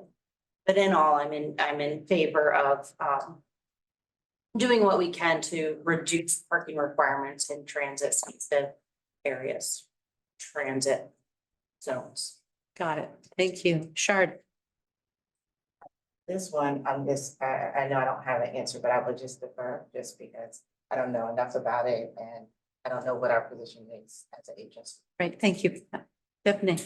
I believe that the current parking or potential parking issues are not one size fit all. So I think it coming from the state level wouldn't necessarily be fair. So I think that leaving it at the jurisdiction and then offering guidance, like you spoke to before, that would be the side that I would be on. Right. Deborah. I would tend to agree mostly with what Priscilla has presented so far, that I think we have to be really careful because we have seen many examples of parking being one of the restrictive things that causes ADUs to not happen. And I think, in the discussions that I'm hearing so far for ADU ownership to take the burden on parking as a problem in a community it doesn't seem fair. I don't have a huge problem with what you have put up here as a proposed option, but I think Mandy bringing up the point of making sure if we do not put in guidance or requirements in there, that we definitely put some very strong language in there that says this cannot be exclusionary. I just wonder how effective that is, people can still jump through. Yeah. Hoops around that. Thank you. Delegate. Thank you. First, I would just say that I am skeptical of parking requirements for ADUs. I'm actually on record on this because the state legislature has passed now, actually the House has passed both for Montgomery County and Baltimore City preemption bills on parking minimums within a quarter mile or half a mile around transit for all housing. Baltimore City's law was actually passed by both chambers this year. Montgomery County's bill did not pass the Senate last year, but then became a county bill. So that there is, I mentioned that to say that there is some precedent for this type of language already. In fact, the legislature has already passed something arguably stronger than this already for all housing, not just ADUs near transit. I think I come back to this topic of just how absurd it is that I have two little boys. They'll probably both maybe even each have their own vehicle. Maybe they will share a vehicle one day. But to me, it's a little bit absurd that I could have 8 kids. They could each have 8 vehicles. I would never have to go through any board approval or create any new parking spots. They would just all start parking on the street and no one would ever know and no one would ever question that. Yet if I wanted to create a new mother-in-law cottage in my backyard for my grandmother who does not drive, I would have to create some sort of new parking requirement for her. To me, that's just patently absurd. So I would say in general, it's already been mentioned, parking requirements can be budget deal breakers. They can cost between $4,000 and $10,000, which can make these projects untenable. I would say secondly, parking requirements penalize owners of smaller units who tend to be more working class from ever being able to access this as an income vehicle. I would also say that parking requirements obliterate the cheapest form of ADU construction, which is garage conversion. because necessarily you're reducing parking capacity when you do a garage conversion. But in the overall sense of what I mentioned before, which is trying to find consensus, I think overall where I come out personally about what the recommendation should be, rather than my own personal review, is something around either shifting the burden or some sort of language like Mandy said about, recommending to the legislature at least, prohibit parking requirements being used as sort of a hammer in a bad faith way against new construction. I think we could sort of wordsmith that in a similar way to make it more palatable to a broader group. But I think it is important that, I think that one other thing I guess that the legislature has considered before in other capacities that could be interesting from a language standpoint is like a hardship waiver. Like we could have a blanket policy, but then localities could apply to planning or to DHCD or to both for a hardship waiver. And that would allow sort of this neighborhood context that we've been talking about to be voiced. Great, thank you. Thank you for all those examples too. I appreciate that. Senator. So, what he said, maybe except, some of a tiny bit of hyperbole on some of the things.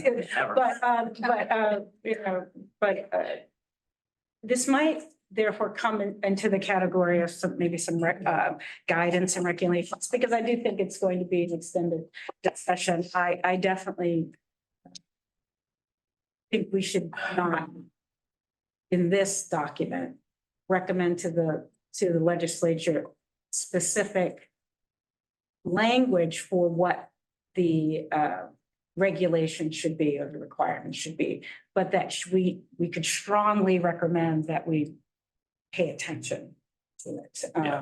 And then we can wrestle with what it actually looks like. But your example is, prime.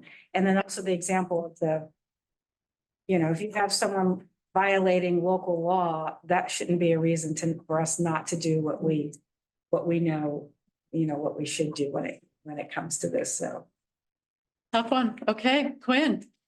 Yeah, I think I'm siding with the majority of the group. I think that this is really a local jurisdictional issue, and that's something that the state should not really be dabbling with, because there are so many unique circumstances. Again, the geographic region is so varying.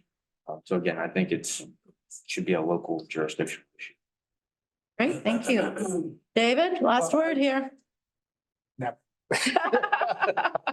Well, I think all these comments have been excellent. What I hear, Madam Chair, is basically a consensus, less parking, don't let it be an obstacle. And when there's local issues, let the local localities deal with them.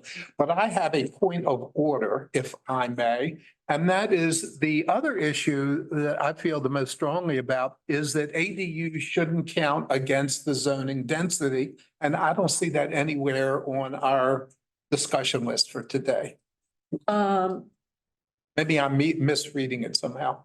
If it didn't rise in our polling from a density standpoint, it's not on these 6.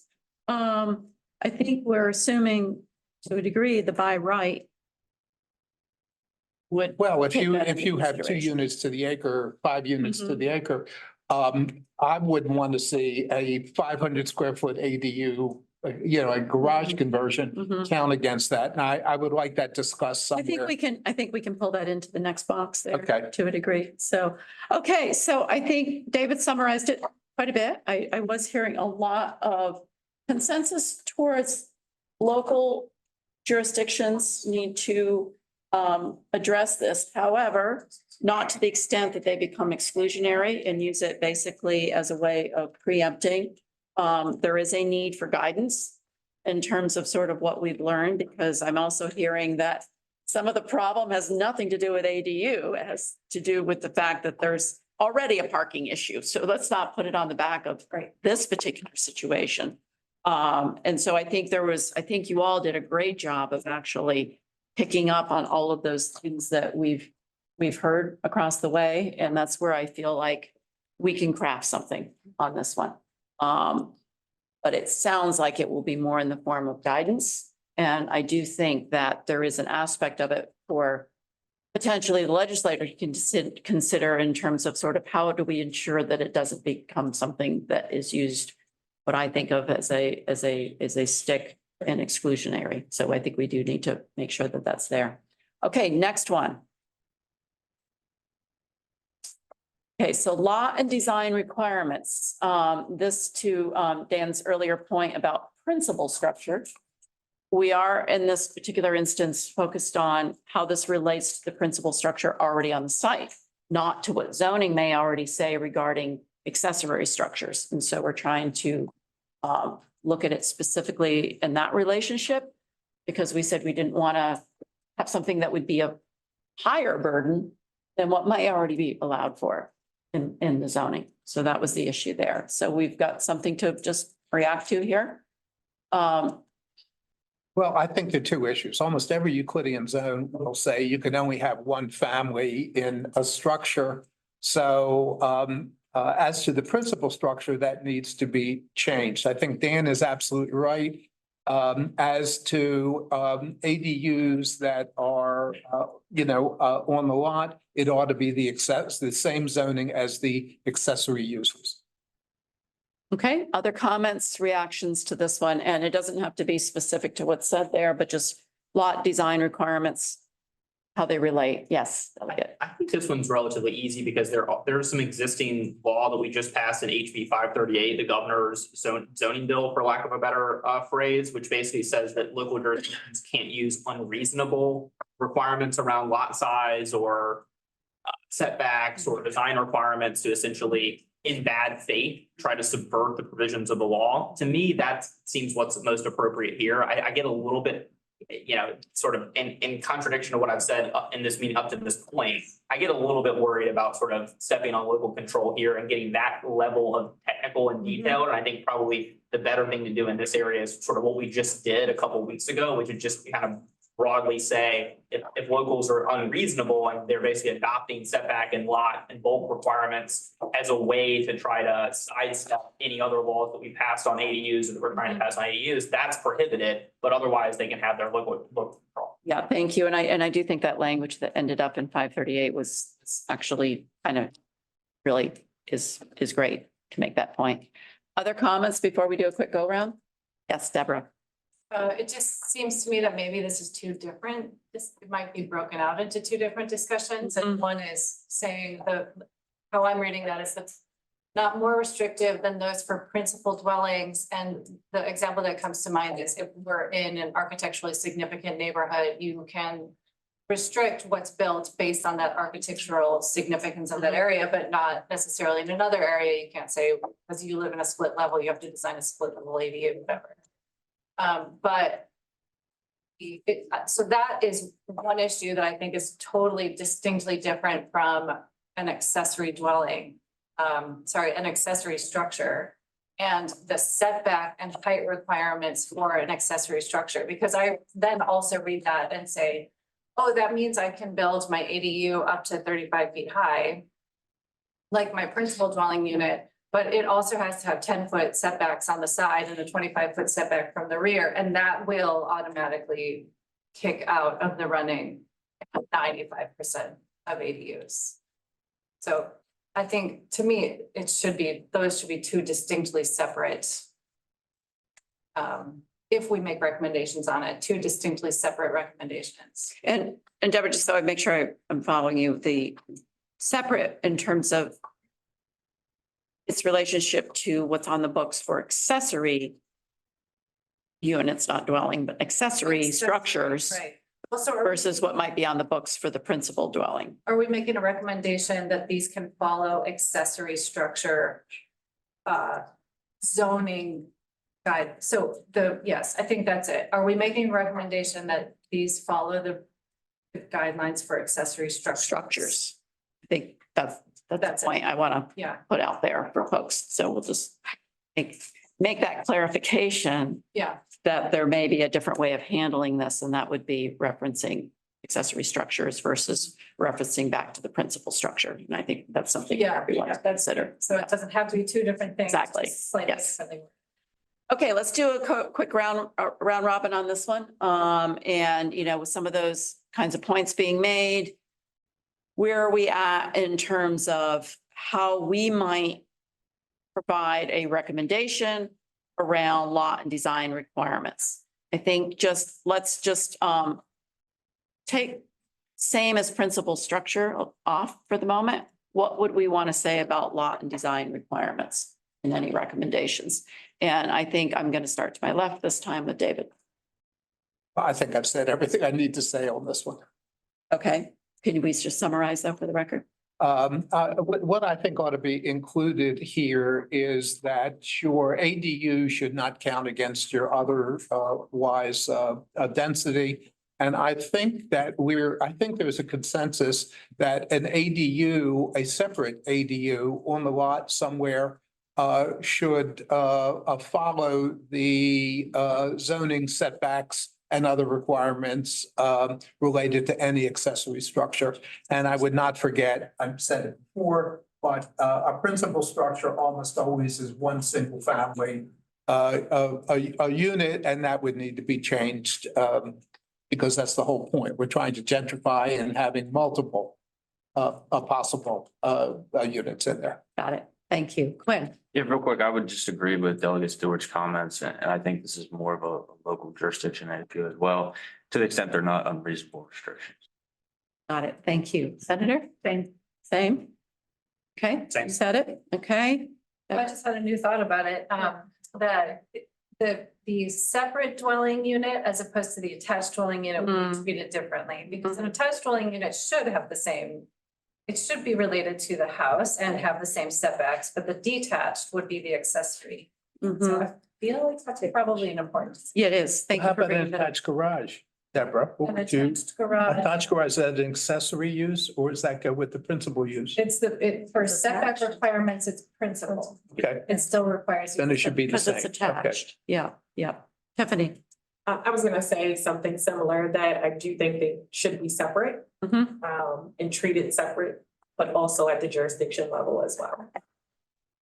Got it. Chart. Great, thank you. I think they said it very well already. Yeah, I told you we started with the hard ones. Okay. Over to Mandy. Okay. Got it. James? I'm okay with that. I like the local jurisdiction, Mm-hmm. because every jurisdiction is different. Having Okay. that setback, those types of restrictions helps the quality of life for my current residents as opposed to temporary residents. Got it. Thank you. Priscilla? Number one, I really appreciate the term minimum is not in here. Because that's one of the things we've talked about and we've seen in some of the other state things where they required a minimum size and a maximum size, and I really like not having that in there. The other thing is I have to share, I love what Deborah said, and I'm just picturing this 35-foot tall ADU in the backyard that, you know, is like 8 by 8 and 35 feet. It's not, I would not be surprised by that. That's my ADU tower. Quickly, if I may, I actually sent Mr. Griffin an article about Northern Virginia. They had a huge ADU in their backyard. It actually got removed because it actually was bigger than the house. Yeah. And this is in Del Rey area. Yeah, Del Rey just went through a big. Right, and so their council told them to take it down. Mm. It was bigger than the house. Well, her picture is. So I sent that article to Mr. Thank Griffin you. about a month ago. Great. Amy? Okay, so, I want to bring the conversation back to this whole notion of accessory dwelling unit. And so this conversation we're having is not consistent with how most jurisdictions define an accessory use. So I want to talk about, just for a second, uses versus structures. And the use is still in play. So whether it is attached to your house or not, a local jurisdiction will assess any accessory use based on how is this subordinate to your main use. So I think that distinction is important when we're talking about this draft language, because it is still the same thing. So I agree that I don't think we should get too deep in the weeds. I don't think we should treat accessory dwelling units any differently than the way we treat this accessory use currently. So the use still can be a part of a main structure and it can be a part of an accessory structure. It still needs to be subordinate. And I don't think that we should get into the weeds of assigning different standards for bulk or design than we already have for our accessory uses. Thank you. Amy, could I clarify that? Because could I ask you to clarify that? That's very helpful to hear it that way. So as in David's example of the attached garage, if somebody's building an accessory unit on top of that attached garage, it has to comply then with zoning for accessory. That's right. Not primary, not the Correct. primary structure, even though it's attached. Correct. Well, how could you do? Interesting. How could you do that? But you do. It's accessory and not accessory at the same time. Yeah, that's. Well, but it's the So it use couldn't that have is the accessory. And then generally speaking, say you have a 1,200 square foot house. And then you're adding your garage, attached garage. And now you have a 1,500 square foot house with garage. Usually there's a percentage within a jurisdiction as to what percent of your main primary use, what percentage can be accessory. It's different in different jurisdictions. Some jurisdictions are as liberal as saying it must be subordinate and it doesn't give a size. So you have a 1,500 square foot primary and you have a 1,490 square foot accessory, and it still technically meets. But there's almost always a threshold for defining the accessory use as relates to the structure. Yeah, I think the key word is subordinate there too.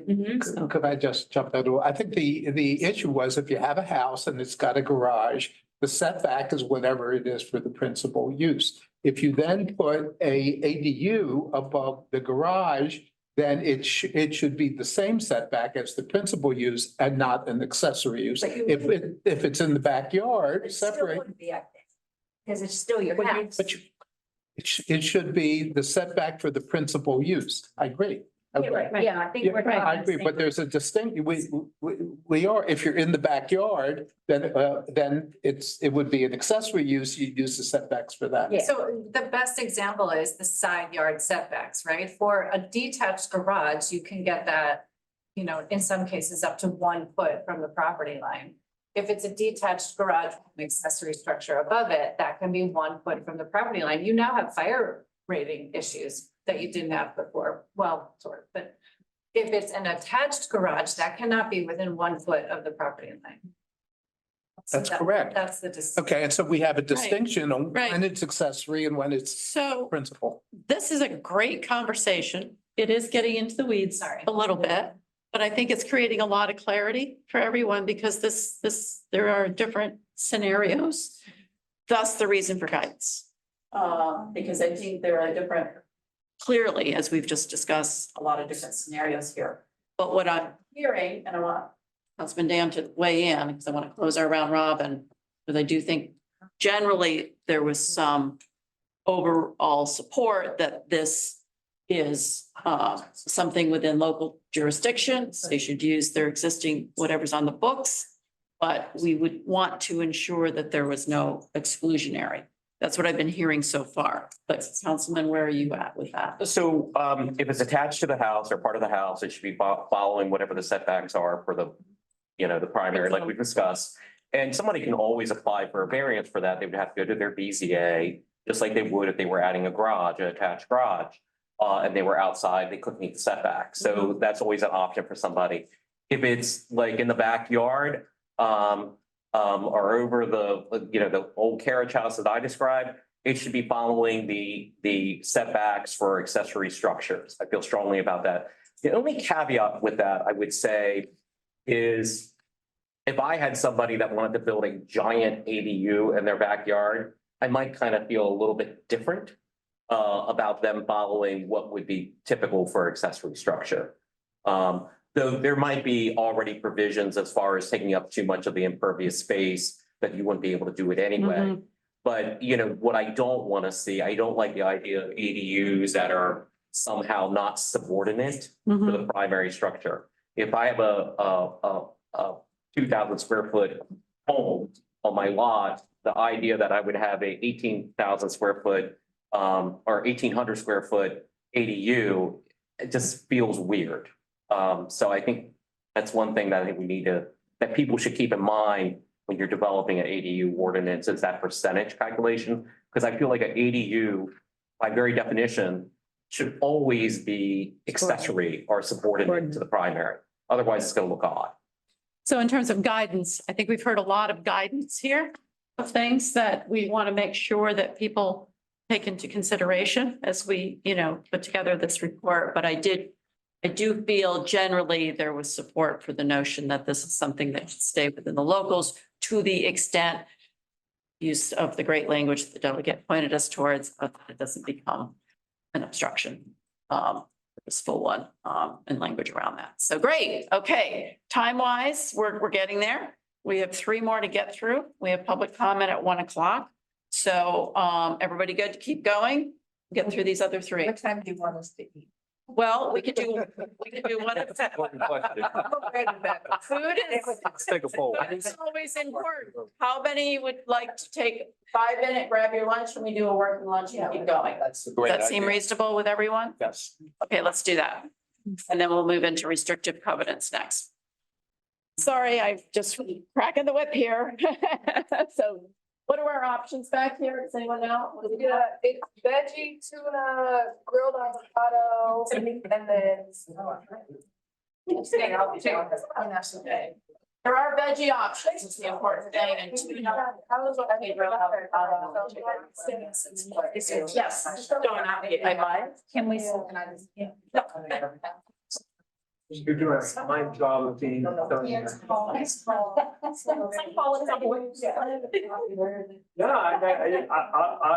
I'm nodding back here, I'm nodding and nodding every time you're giving me guidance like that. Years of experience. Maple Run, that's challenge. Yeah, cause I my background, I used to do fair housing, so I'm all for neighborhood. In the past, I did fair housing, but I'm working with like Barbara. It's the whole detail. It's unbelievable. It's a historic African American. I'm very well, yeah. They're acting like this.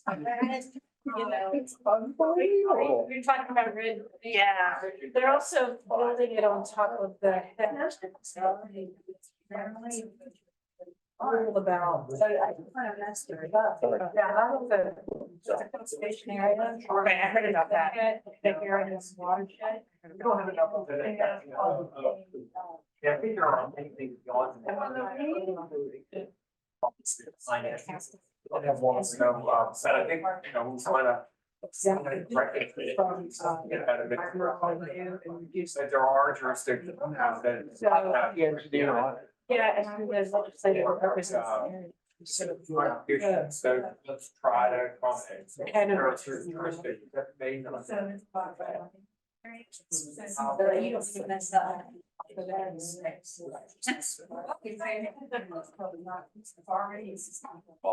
Also, that community went time.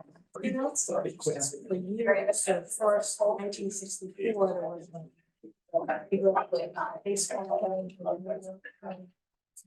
Yeah, I'm not going to. Especially. Oh. Love it. Training. Baseball field. But the veggies, but. They're really good. Like that. They're wild, promise. But that's definitely a goal. That's Now it's like.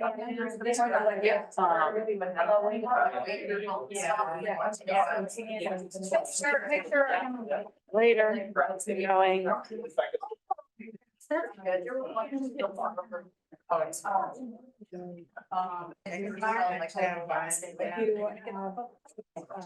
Very good. Right. And then, That's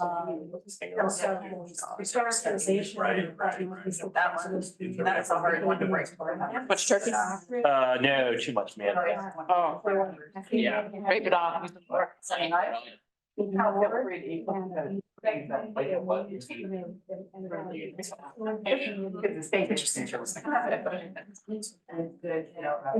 Okay, folks, I hate to do this, but we gotta crack the whip. I can get you all out of here on time and we have some clear. No. I just. Yeah.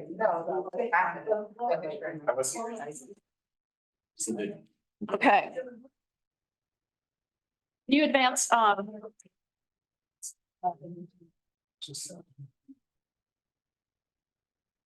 okay, restrictive covenants are up next, I believe. Yes. So we heard about this. Keep in mind, restrictive covenants are put into the actual deed. To something that once you put it in, you know, it carries with the lot through the deed. It takes quite a bit to undo it. It did come up in several instances. We did have some discussion around it. Our draft thought here is, now keep in mind, these next three did not have with them a strong on the pole for technical assistance or guidance or anything necessarily. So that's why you don't see the other part of this draft here. But basically pass legislation which overrides those portions of private restrictions or covenants, such as those imposed by homeowners association, condominiums, neighborhood bodies that would prohibit ADUs. So this is all of those large scale developments that you see out there that have put into their restrictive covenants, the fact that you can never go back and add this to your lot because it's in those restrictive covenants. This would be an override. Now, these kinds of things have been done and we did see examples. But it would also open up the opportunity for some of these large lot size developments to be able to come in and do that. Now, by the same token, because it's in the restricted covenants, that would be very hard to do otherwise without this. So this is going to be an interesting, I think, for discussion. So who's ready to like just add any info? I knew you'd be first. Okay. David, please. There was nothing to discuss really on this one. Almost every new development has restrictive covenants that says you can't build any additional houses, you can't have pigs in the backyard, all sorts of things like that. We had an excellent presentation by council who has persuaded me that the legislature can override this, and it should. Thank you. You're welcome. Anyone else like to weigh in on this one? Amy? I just walked in, but we don't zone restrictive covenants. Right. And don't think we should be involved in it. Okay. Comments, other comments on this? Okay, we're gonna go over here to Quinn and then Councilman Dan. I'm gonna play a little bit of devil's advocate here to David's comments, and I think that there is some discussion to be had here, and my primary concern is, you know, looking from the flip side, there are owners who purchase into these deed restricted communities because they know going into it that there are these covenants in place. And essentially they know and understand that they will not have an ADU pop up right next to them. There's arguments back and forth as to the value, the effects of the value of the home. If an ADU pops up, certainly it's going to have some different impacts on your facilities within the communities, the clubhouses, the pool usage. You're going to have more people coming to those. So playing devil's advocate here, people strategically buy into these communities with these deed restricted covenants that prohibit things like short-term rentals and ADUs. For that very reason, they're protecting their eggs nest, for lack of a better term. No. So it's my opinion that this should not be something that the state should dabble in and override. to be able to step in and prohibit. There's all kinds of language in there that we could use instead of prohibit. I think that's too strong of a term. We could go into the reasonableness of probably the architectural process, what's involved in an owner within a community association, building an ADU or converting an ADU, with the sense that the neighbors are in charge of those guidelines and the recommendations, because it's a neighboring community. And the neighbors, for instance, they buy into this community because they don't expect that their neighbor is going to have an ADU, which we all know it's great in a perfect world if the ADU is used what it's intended to be used for. But especially in the coastal region, I came from Ocean City, 3 hours away. Those are a lot of short-term rental communities. And we have the issue pop up every day where we've got the older person moving in and they don't like the renters coming in. Well, what are the renters using? They're living in ADUs. So that's one thing to consider. And I think there is a discussion to be had. My particular view is that the state weighing in to prohibit or override those restrictive covenants should not be in the game. Thank you for that dissenting opinion. I love it. No, that's good. That was well stated. I'm gonna piggyback off of him. Okay, James, and then Dan. Because like he said, when you think about it, your home is your most expensive, besides college education, or depending on your views, is your home is your most expensive investment. And why would I want to spend millions of dollars on a home for somebody next door, some property person comes in, fills up an ADU, and my property values go down. So I'm gonna piggyback off him. There are some neighborhoods you buy into, you're looking for those. You're looking for a certain look about your neighborhood, and you don't necessarily want that to be. You don't want the state to dabble into that. If you get into the discrimination issues and things of that nature, maybe so, but at the same token, you still should be able. I don't think the state should have that. I think that's a local jurisdiction. And if you don't want to live there, there are plenty of places. Great, thank you for that, Councilman. So public policy wise, if we think housing is important, I sort of have a problem with this idea that, these restrictive covenants can stop so if I'm living in downtown Westminster, and the state does it by right, so I gotta have ADUs in my neighborhood, but because I'm special over here with these restrictive covenants, I'm not gonna allow them. And I'm sorry, restrictive covenants have a long history of being exclusionary. And, we're not saying, what we're saying is you can't prohibit it. If there's architectural controls and there's restrictive covenants, the ADU would still have to meet them.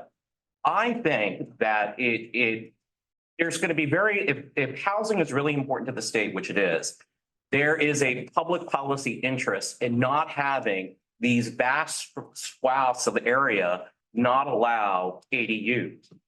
And so I don't know why we would not push back on these restrictive covenants. And to a certain point, it usurps local control.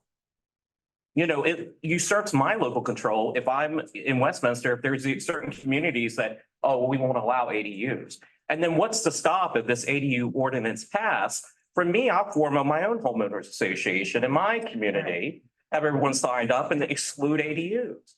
So I feel strongly that, I feel like politically too often people kowtow to these homeowners associations. And there's a long history of them not watching out for the best interests of the general welfare of the community, in my humble opinion. Thank you. Any other weigh-ins before we go around? Stephanie? I also was going to say, historically, the restrictive covenants have been, exclusionary. So I do think, and just the flip side, that, in a community that I move into and I, paid a certain amount of money for my home and I may not want ADU, if I'm a homeowner that paid the exact same amount and I want one, it should be an option. But I don't know how we provide guidance, in this. I don't think that I don't know. I'm kind of on the fence with that, but the restrictive covenants has been an issue in housing for many, many years and still even today. So I don't know, it's just that the restrictive covenants and that still being a thing and us not having some type of input or guidance would be concerning for me, but I don't know how we achieve that exactly. Thank you. Well, I'm going to do a go around, but before I do that, I am going to call on Adam. Two questions. What is required to undo a restricted covenants? And would there be any issue with basically any that are on the books now, leave them, but to not allow that sort of thing moving forward? In terms of how you would address them in legislation, there's a few statutes that just have a provision that says any homeowner restriction, deed restriction, covenant that impedes X is overridden. I mean, it's basic language that you'll see, and I can give you examples of it. If you're concerned about overriding existing contractual arrangements, deed restrictions, covenants, and what have you, what you can do is make the legislation be prospective only. So it would only override or prohibit those restrictions going forward. So existing ones remain in place, but no one after the bill was enacted could form a homeowners association and say, we're going to get rid of ADUs regardless. And the reason I asked that is to Councilman's point of everybody just starts doing that, but if there was a way to sort of preempt future, that's also a possibility. Okay. Another option is overriding them prospectively only. That's much easier from a constitutional perspective than overriding all of them. Okay, okay, great. I am going to, who didn't I start with? Someone who's not putting a sandwich in their mouth. Let me start with, Jennifer, I'm going to start with you this time. I like with that commentary of, essentially the grandfathering of what was there. Only because I think about it, I do agree that there should be this elimination moving forward of these restrictive covenants, just because again, to the point of they've really been used historically to exclusionary, that word, but if you look at the history of housing, it has been, absolutely used to segregate, to create just issues, concerns. I like from the grandfathering side, because I think that's something that would be easier to move forward than to say we're getting rid of everything. I think that would absolutely, like, as you're taking it forward into the House and the Senate and everywhere else, that basically doesn't solve the problems of the past, but it doesn't create new ones for the future as well. So I do believe in that. I hear what you're saying with that secondary market. For the short-term rental market. I know one of the concerns I've brought forward from the beginning is, okay, this is great today. What's our secondary market look like after we sell this home and what's going to be used in it? So I hear that, but my greater concern still is we need to eliminate potential for exclusionary practices. And so I recommend kind of as this is that overrides those portions from moving forward with it. Okay, great. I'm going to bounce around this time. Priscilla? Sorry, do you have a? Sorry, just gotta keep you all awake, right? Just gonna go. I got it. Okay, so I feel very strongly about this one, and I can speak personally about it because I live in a 55+ community that has, it's very, very, very large, and it has a powerful management company. And that's my biggest concern about HOAs is when the management companies really drive this stuff, it's really not the voice of the resident. They don't care what I think. They don't care what my neighbors think. So a lot of people moved into this community when they were a lot younger, like 55, and now they're old. And now is when people want to have accessory dwelling units to bring in caregivers or to bring in other family members or something. So if we are restricted, and it doesn't include all of the homeowners associations that already exist, then I still can't do it, right? Meanwhile, I know of people in my community that have ADUs in their houses So again, they're not permitted to be ADUs. I sound like a broken record, but they have these ADUs. I'd much rather have it be legal, have people be able to add these accessory dwelling units, whether it's in my house. And one compromise would be to say that in existing communities, you could only have them in the home. You couldn't have them detached. I mean, that would be a compromise. But it has to include so many of these aging in place communities. So many 55+ communities have homeowners associations. So if we're talking about the people who are my age who want to have these, then we have to go into cover that in a little. Great, thank you. I'm going to bounce this way to Deborah. Yeah, I think it's so tricky, this restrictive covenant thing. That to me, well, from a legislative perspective, I don't have a clear answer on that, but it does seem clear to me that it should be stated. That restrictive covenants, they aren't helpful.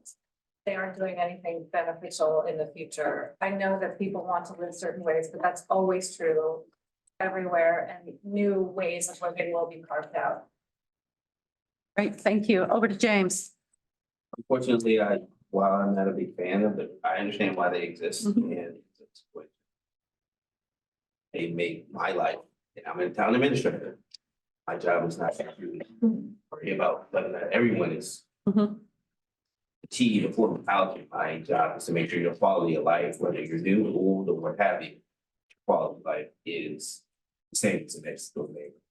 So, Great, thank you. Okay. Let's go over here to Tiffany. I shared a good bit of how I feel about it, but to sum it up, I think that we have to have some type of thing in it, but I don't think that it should be. Oh, I'm still like, oh, thanks, I'm too full to this, but I'm leaning on the side of that it definitely should be overridden. Okay. All overridden.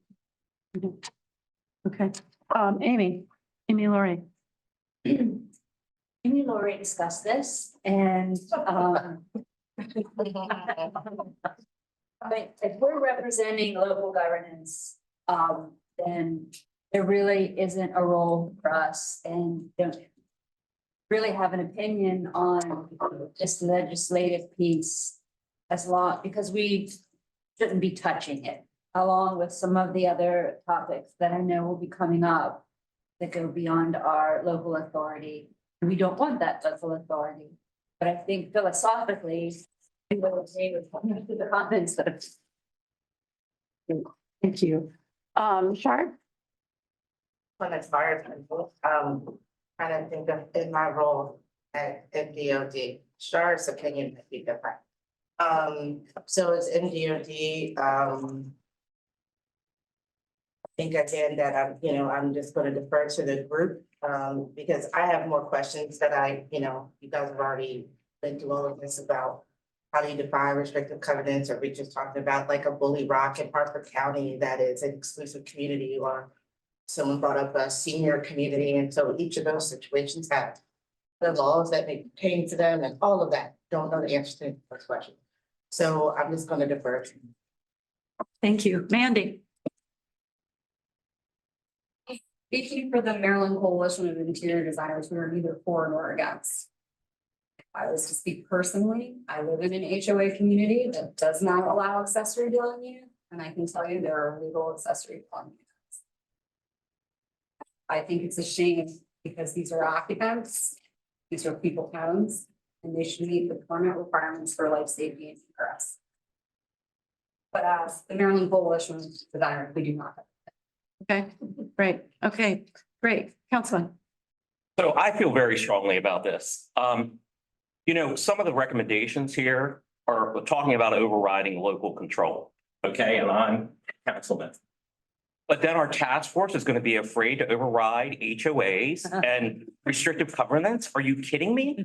I mean, I'm supportive generally of giving up some local control, but I will be down in Annapolis testifying if the General Assembly like wants to start like telling me what we should be doing in municipalities, but they're scared to take on the HOAs, you'll be seeing me because I'll be down there and I won't be happy. And so I feel strongly, it's utterly ridiculous that everybody's afraid of these HOAs and homeowners associations. You know, our recommendation, I strongly feel like those restrictions should be overridden. Or we might as well not do the report. Anyway. Okay, I think we've heard loud and clear. Anything more to add? I get the last word. No, we got a few more here. No, get that. Oh, okay. Okay. Ben, anything to add from what you had stated so well before? Yeah, my position remains the same. I think that this should be left to the association and to the members of the association who bought into it. One thing that I don't think has been raised is the owners within the community have the ability to amend documents, to amend the restrictive covenant. So very hard to do, which is very hard to do, but it's a possibility. Right? And it depends on the threshold. Again, it's difficult to do, but part of the democratic process, our owners could very well come together and say, you know, for instance, if there's a prohibition currently in your documents, your owners say, we're going to vote to change this. The vote passes, then your documents amended. You know, you no longer have a prohibition on ADUs. Same thing works in reverse order. So I just wanted to add that. Again, you know my position. Yep, no, it's all, everybody's opinion is respected here. So delegates. Thank you, Madam Secretary. I couldn't really agree more with the council member. I don't think it makes sense from a public policy perspective to override the decisions of locally elected mayors and town administrators and city council members, but then not override restrictive covenants, many of which I might add were put into place in the late 1960s and early 1970s in response to the Fair Housing Act's prohibition against racially restrictive covenants, and including many ADU provisions and a number of others were actually drafted as model ordinances from racially discriminatory groups given to HOAs as a bulk package of things they could add to their covenants to essentially effectuate the discriminatory nature of those rules pre-1968. So I think it makes absolutely no sense to give more deference to decades-old covenants, which there has not been like a referendum on among homeowners in decades, if there ever was, give that more deference than the rules put in place by actual locally elected leaders. I think it makes no sense as a public policy matter. I also note that just in terms of simplification and standardization, which has been a common theme that we've talked about today and it was in the report, I think it's just more confusing for homeowners if they have to look to see if they have an HOA with a rule before they can do something by right. I think it adds cost and complexity. And then finally, I would just say that I don't think that homeowners have any reasonable reliance on these covenants, because not only have restricted covenants been overridden by state laws and judges for the last 60 or 70 years, but more recently, states have been overruling covenants specifically as they relate to ADUs, for example, in California. So I don't, whether you bought it in the 70s or 80s or 90s, I don't think that you could have reasonably relied that whatever the covenant said then was always going to exist in perpetuity, given the state and the country's history of overriding these things in the past. And then finally, I would say to Quinn's point, and I totally respect his position and the organization that he serves, but I would say that because there is a mechanism for changing these rules, whether it's 51% or 60 or 70%, that just leads to the argument even more that there couldn't have been any reasonable reliance that these rules were going to be persisting in absolute terms in perpetuity. Thank you. Okay, Senator. So in some ways, you know, I represent a city that was one of the first to implement not only anti-miscegenation laws, but the restrictive housing models that were used across the country. Absolutely, you know, we should set prohibitions around this. And, you know, I keep thinking, you know, whenever someone says something, well, I bought a house in which no Black people could live in it. So, or I bought a house where no single women could live in the area, or I bought a house in this, et cetera. And to say, well, then you know, it's often like, well, you shouldn't move in those areas if people don't want you. And so the burden, you know, of where to live is restricted, you know, to the person seeking home. But also your point, the assumption of that all people feel that way And that maybe I want to live in a community in which there are accessory dwellings or there, there are different kinds of people.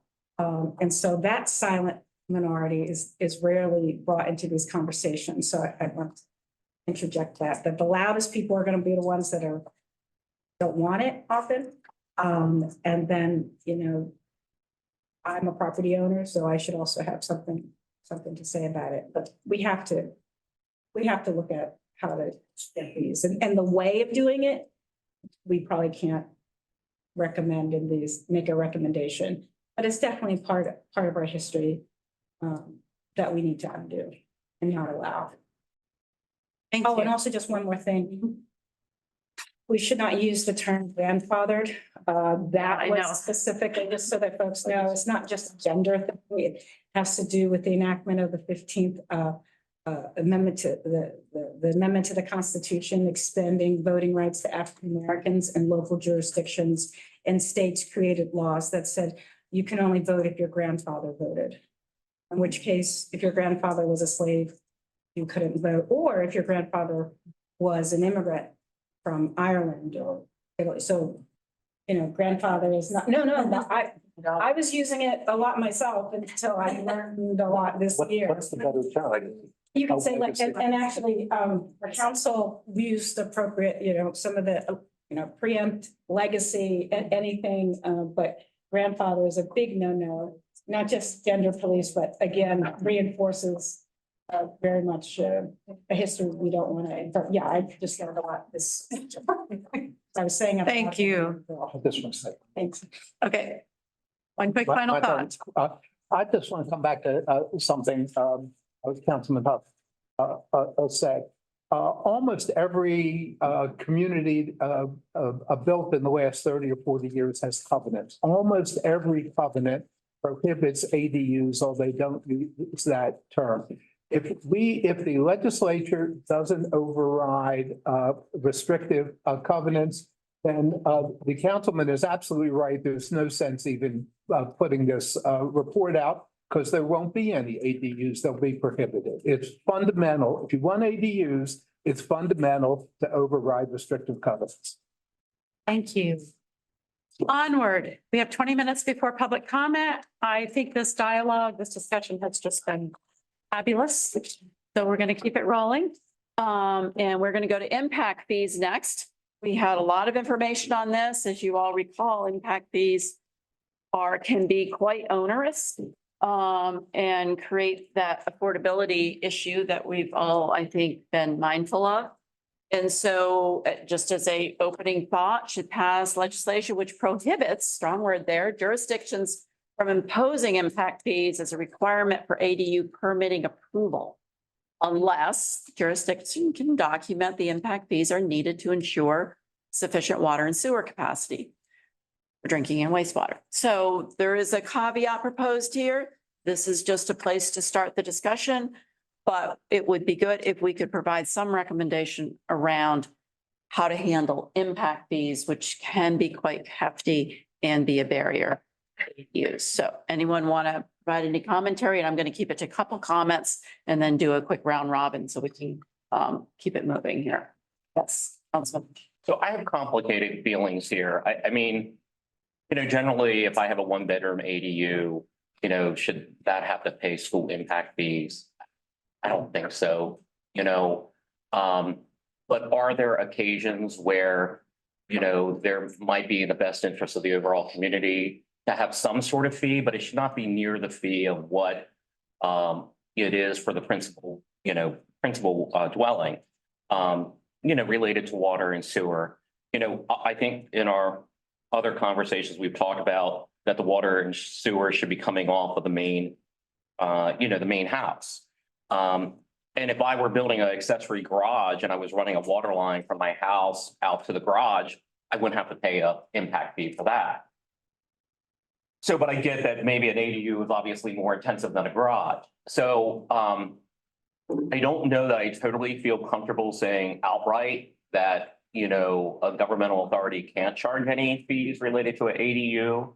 But I generally feel like they should be nowhere near the realm of what you would pay for a, a principal permitted, use. I don't know whether that's like, no more than, 25% of what you would typically charge. I don't have a perfect answer for that. But, that could be one way to do it, is saying it has to be a certain percentage of what it would be for the primary. Okay, other perspective information to add before we do round robin. I'm going to go from delegate to Deborah over to James.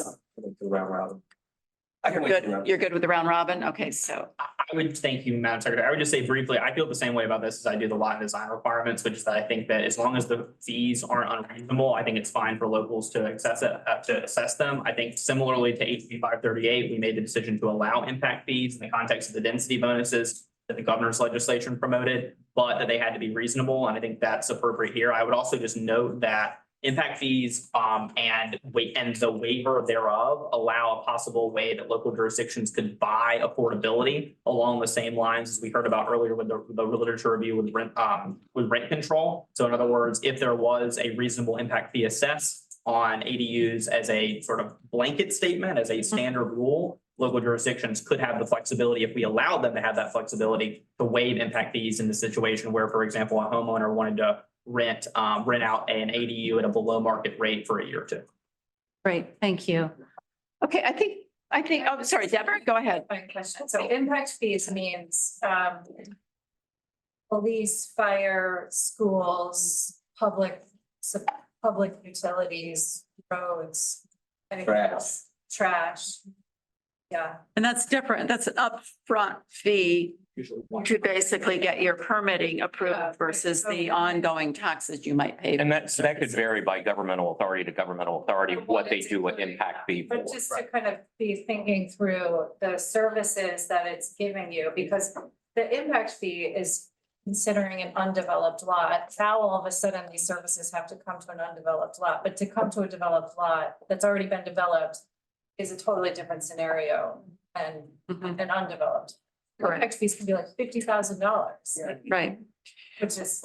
Right, and existing homes that have been there forever and could have changed hands multiple times wouldn't necessarily paying Right. that You initial had 8 children upfront. All of a sudden in the Right. public schools and you had 2 children or no children in the public. Right, so it does vary. We saw that in the AARP model ordinance, said that impact fees can only be charged for new construction. That was just to point that, we talked about that in this meeting. I think that gets back to what you're saying. And I'm not saying that's what we do, but there are guidelines or models out there that say that that would be the only time of impact fees. Yeah, just considering that if it's a whole impact fee, that's a no deal for most people.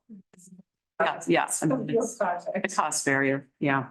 So, okay, we're gonna go round robin through this one, see if we can move along. I'm gonna start with James. Yes, all for impact fees. The amount of trash that this young lady would produce compared to the amount of trash that his 8 children would produce. The numbers vary. I'm right in the middle of an trash RFP now and they're doubling our rates. So why should she pay the same amount that he's paying, although his house is producing more trash? So I'm definitely for that, not only for children. When you can't dictate who's gonna live in that ADU. So you have no idea how much trash they're gonna produce. Right. So I don't know what to tell you. In regards to the parking, you can restrict parking. You've got 8 cars, but we only give you 2 permits. So, I mean, there is that part as well. So I can put that out there. So. Okay, let's go in this direction, Mandy. Berlin Coalition of Interior Designers does not have a position. Thank you for that, Mandy. Over to Jennifer. Maybe do your personal. No, Oh. I don't have a personal. I think again, it comes back to how do we keep it simple? How do we keep it affordable? So having something that keeps it locally where they're gonna understand and know what their costs are more, but having the caveat as you had stated of it's gotta be reasonable. Because it shouldn't be something that stops the ADUs, but it needs to be reasonable to what it is. I do like the AARP model of the new construction having something. Okay, great. Chard. I agree. Agreed. Thank you. On to Tiffany. Agreed along the lines of affordability. I think that there should be more of that reasonable conversation or added to this, but it definitely ties into affordability. Thank you. Deborah? Yeah, I come before clients when they first start planning a project and help them lay out what the project costs are. And that's a really hard moment for a lot of people. And it's a really hard moment for me because that's the moment that they're like, goodbye. Oops. I think to me, that sounds unreasonable in the larger sense of the term. I do agree that there needs to be some kind of, well, not needs to be, but that it could be considered that there would be some fees associated with this additional infrastructural burden on the community, but minimally. Okay. Delegate, I think you've stated well, but go ahead. Yeah, I would just say briefly, I think that like holding ADUs to a standard of sort of a larger new construction project, I think would just be per se unreasonable. So I think that I would hope that the reasonableness language would sort of get it to the totally valid point you're raising. Great. Senator? Same. Okay. Great. Gwen? Agreed. Okay. David? Agreed. Agreed? Yeah.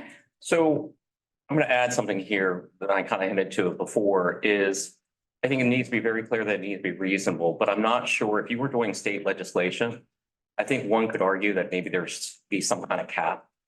Like, because it shouldn't be. I should not have to, if I'm building an ADU, I should not have to pay the impact fees, all those fees that I would on a principal permitted dwelling.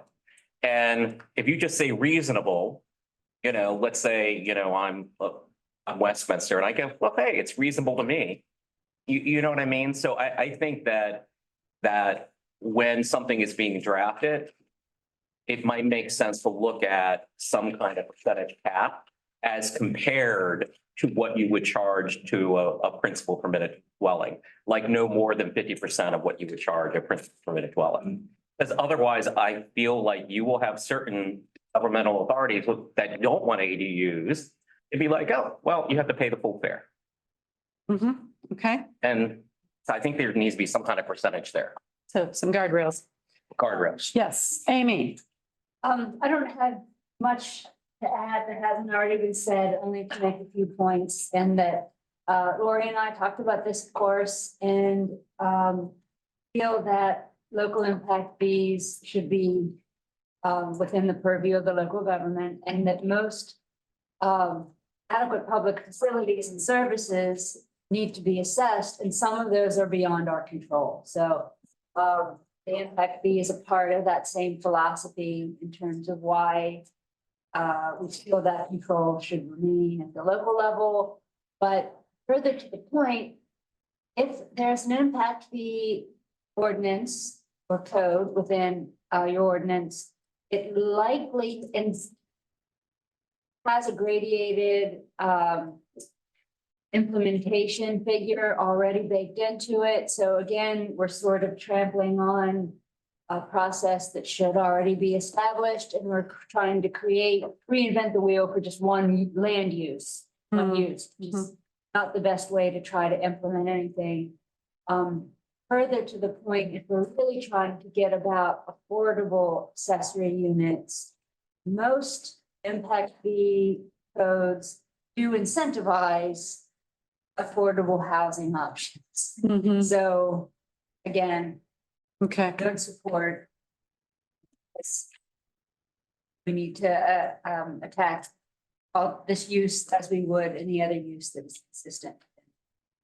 Thank you. Priscilla? Okay, so, and let me give you a scenario. So say I had 6 kids and I lived in this house, and my husband and I and all the kids created lots of garbage and used lots of water and sewage and everything else.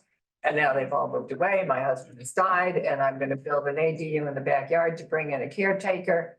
And now I have to pay an impact fee on that, even though I was using a massive amount of, you know, trash and water and everything else before, and schools and everything else. And now I'm not, but now I have to pay $25,000 to build an ADU in my backyard, so that now there are 2 of us living on the property instead of 8. Well, that doesn't seem reasonable. Okay. Or you collecting from what you were getting away with for that. Or pay the impact. When I built the house, I paid an impact fee. Okay, so where are you Second at? question is, what's the definition, the operational definition of reasonable? I could go around this room and ask every single person what a reasonable fee is, and I guarantee I will get a different answer from everyone. Reasonable is not a term that should ever be used to define a money amount, because it could be anything.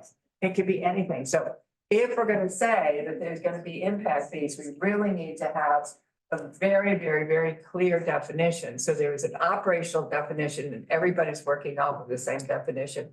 And there's no doubt about, what they can charge in this town versus that. Thank you. That's what I think. No, that's trying to get out of that. I mean, we can't. There's going to be a lot of questions and there's going to be guidance and there's going to be things in this report that are going to say we need to do more. So there won't be a perfect outcome, but I think it'll be a whole lot to go on and to get done. So we have 10 minutes. I'm going to see, and this is a dicey one, infrastructure and facilities, but very similar to impact in a lot of ways. So let's see where we get with this last one before we have to move to public comment. So next one up. Should pass legislation which prohibits jurisdictions from requiring an ADU applicant to install new or separate water and sewer. Now, we heard a lot about the whole water and sewer discussion. Should pass legislation which prohibits jurisdictions from applying adequate, this is the biggie here, adequate public facilities school tests to ADUs, 750 square feet or less.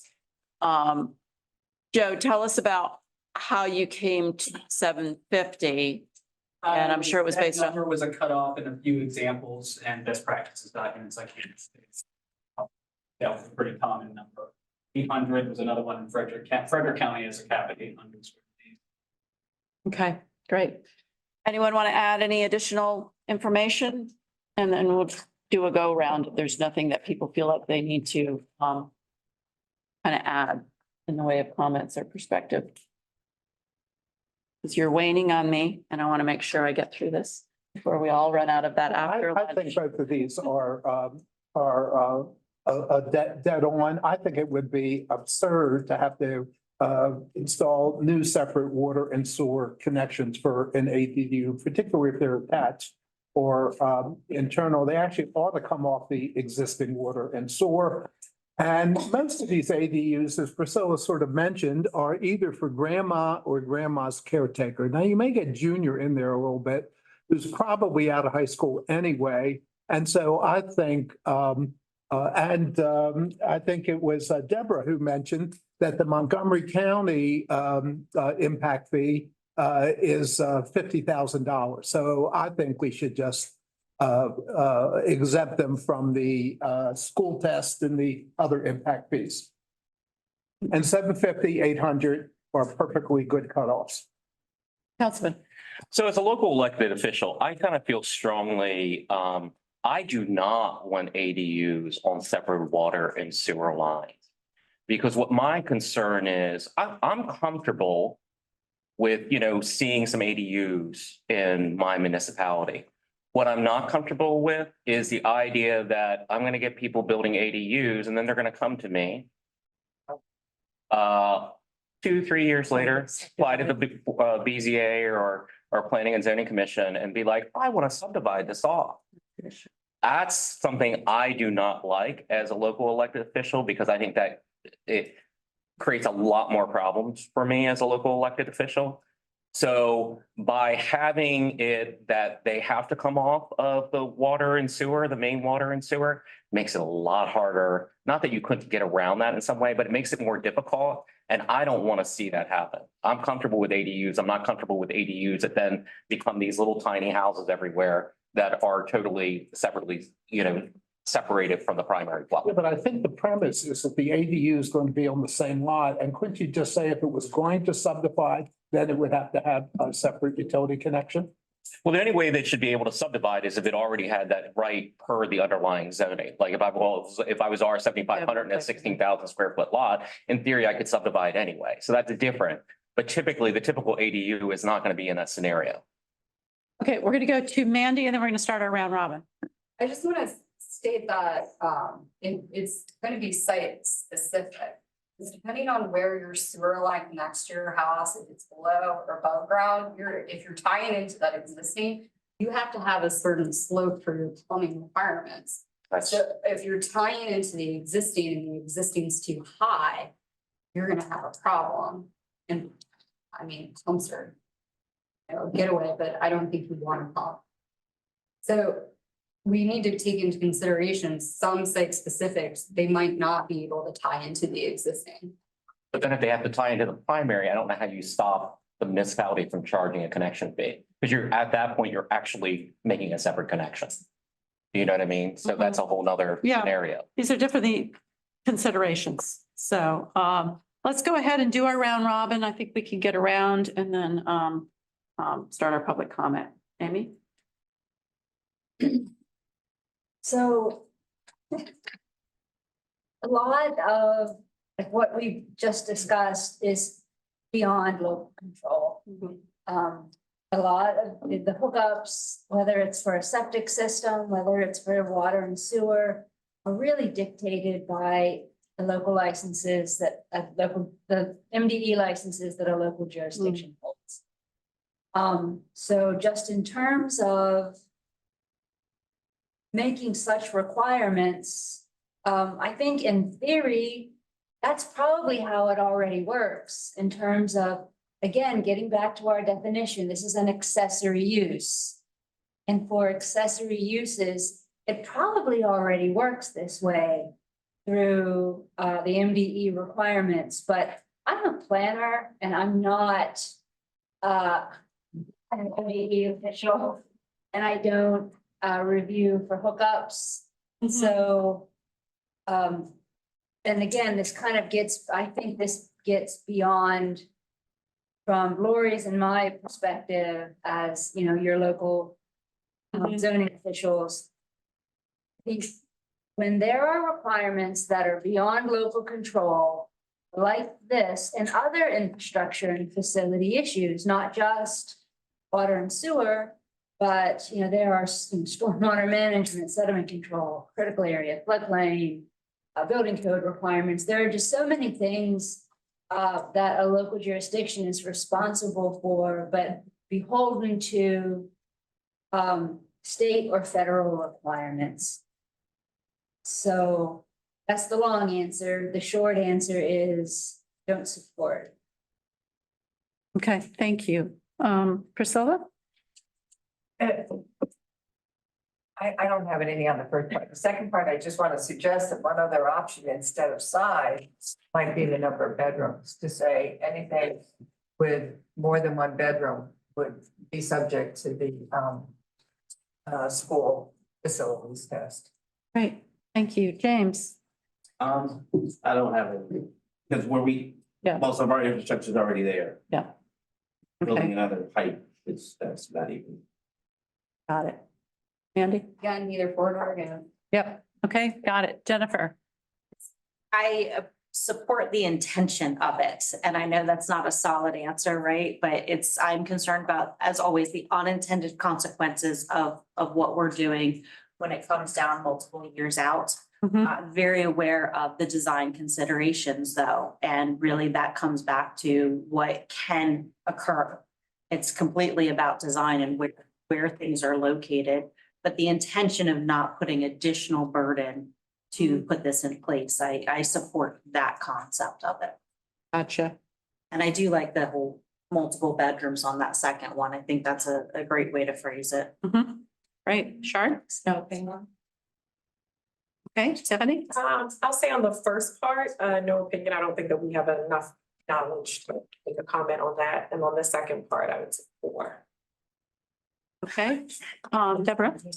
I have a strong opinion on the first part, actually, because connecting a house to the sewer main in the street can be in the high tens of thousands of dollars. That is not a joke to do that. So that's, again, if it's allowed to be made part of legislation, local legislation, that could be a very restrictive thing that does not allow people to do it.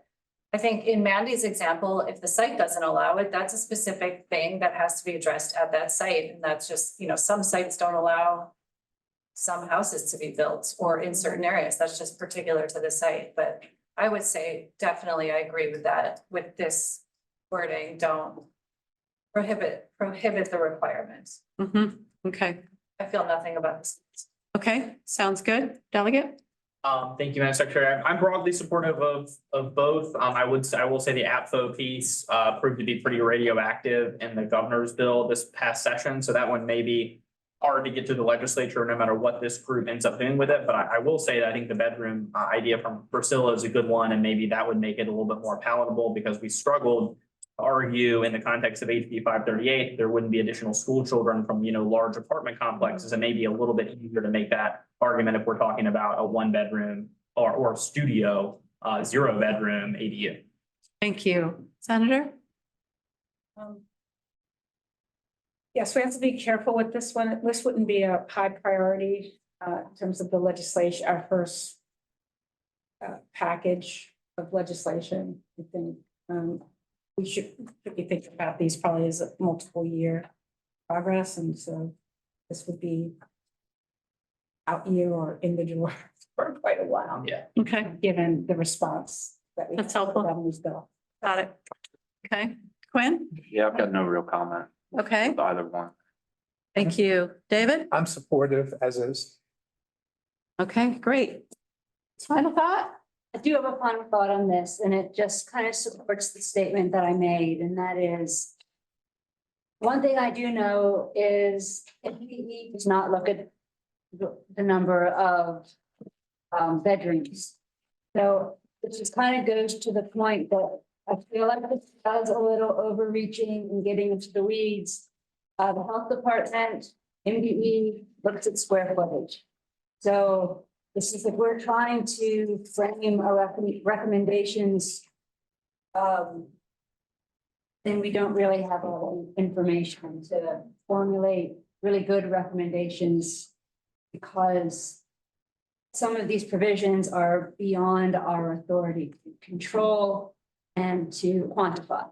Thank you. I think, those are things we need to make sure we note as areas of concern or consideration as we do these. So thank you. Well, folks, thank you. This was a lot. We kept it moving. It is time. We do have people from the public. Joe, how do you want to do this? Just stand up or in their place? Anyone that's here from the public like to, and we'll just take a cue. Anyone want to go first? Please, your name and location, and then just share your comments. My name's Jennifer Falcinelli, and I'm a town commissioner from Middletown, Maryland, which is a small town of about 5,000 people in Frederick County. So our parent can attend, and it wasn't online, so this is sort of my first exposure at this, and I'm a little surprised, I have to say. We have great concerns about our water supply. We're on a groundwater system. We have limited water. If we have a development come in, they have to bring in the wells. They have to get their appropriation from MDE. So this is almost like infill development that's unplanned for water for us and sewer, not to mention sewer issues. So just for a small town, this is a very sort of big deal in the water realm for us. But that's just the point to make. Parking also, we get parking complaints already. It's one of the top complaints to get about parking. So adding these units to neighborhoods that are already there, especially on the fourth, I've already seen it where police are called, there's neighbor disputes all over parking. So parking is a pretty big deal in these, and we're a rural community, we're a small town, we've agriculture all around us, no transit. The parking would be a big deal for our little small towns. What else? Also, we don't have any lots for a small town. So losing impact fees or any kind of connection fees, or say we just shouldn't charge anything, and the rest of our community is sort of not that cost, because we have to get money somewhere, so it'll be spread out upon our revenues. Just some concerns from hearing this and learning about this a little bit deeper. I learned a lot today. I appreciate all your time and effort. It's definitely hard enough to crack. But just some concerns from a small level, small town elected official. Great. Thank you for coming and being here today. Really appreciate that. Anyone else in the group that wants to stand and make a comment? Yes. Jeff Delmonica, Howard County Planning and Zoning. I just wanted to mention one, just repeat the emphasis that, you know, the general scope of this, ADUs there's support for them. But I don't want it to be outsized the influence on the mindset on just how much of development I think this will actually accumulate. So I just want to keep that as part of the discussion. One of the little weird quirks about Howard County.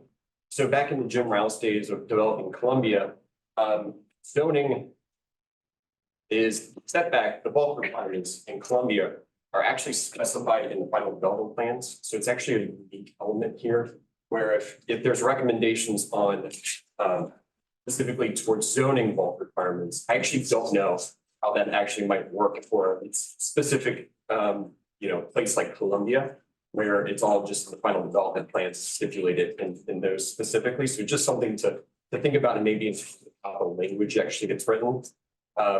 Since that is where it comes in. I also just went through a zoning regulation amendment for lot coverage in Howard County. You have lot coverage requirements for 600 square feet if you're on public water and sewer. Outside of that, it goes up to 1,200 or 2,200, depending on your lot size. So right now we have a zoning regulation amendment that is expanding potentially the amount proportional to your lot size. The larger the lot you have, the larger accessory structure you could potentially build. And one of the discussions that actually started coming up here was the topic of what's subordinate. So we started having those internal discussions as well. I'm in zoning administration specifically in PPZ. So we started having those discussions internally about what our interpretation would be in terms of making those determinations on what's subordinate. And so for us, that determination came down to what is the overall square footage in relation to like a lot coverage element, comparing it to what's the principal structure. So long as lot coverage wise, it would be smaller than the principal structure, then that would be considered a subordinate in terms of Howard County and how we would make those interpretations.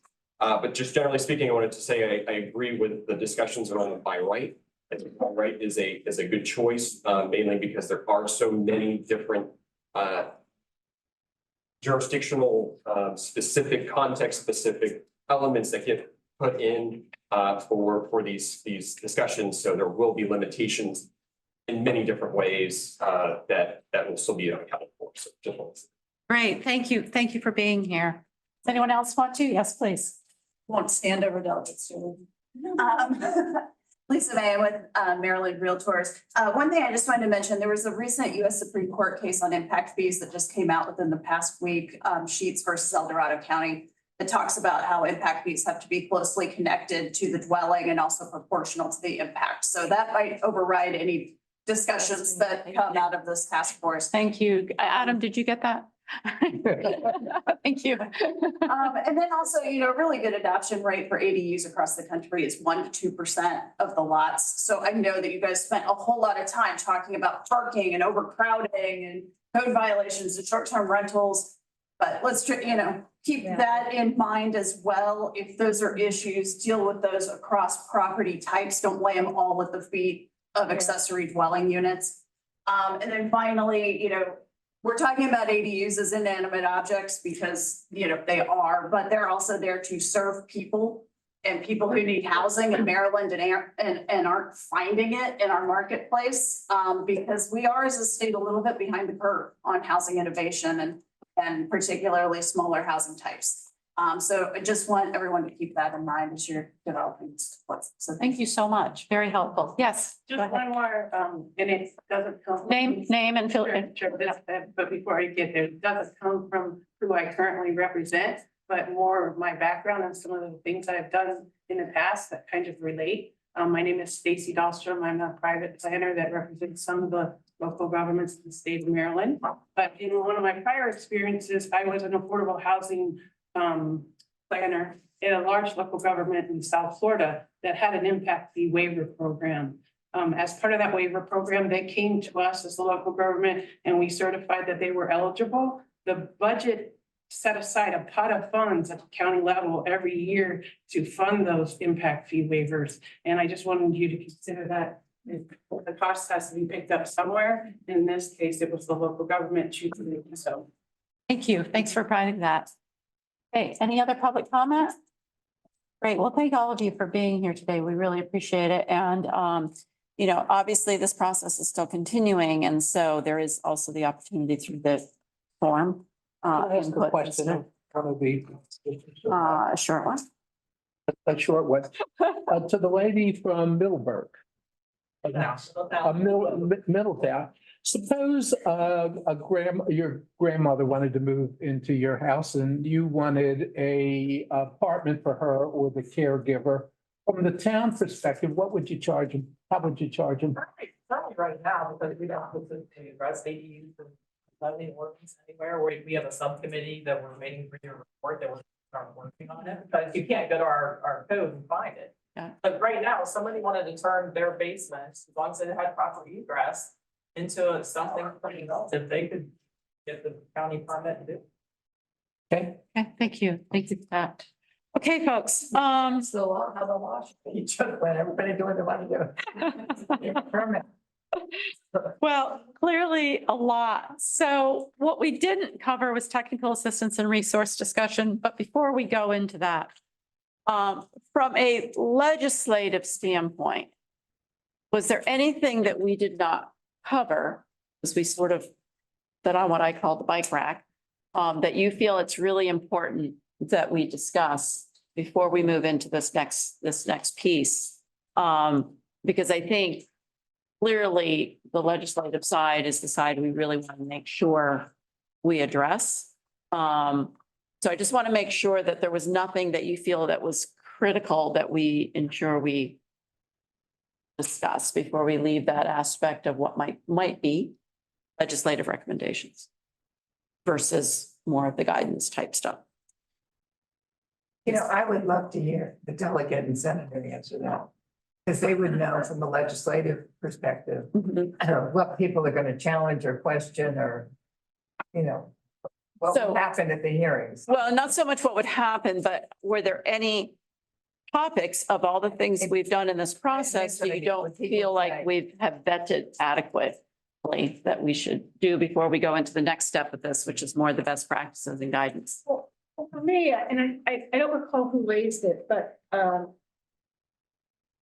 there seems to be a conflation of land use and sort of permits to construct and construction in the buildings. And so I do think that a land use discussion is one type of discussion in our laws or regulation or about the use, or that ADUs are a use that should not be unduly prohibited.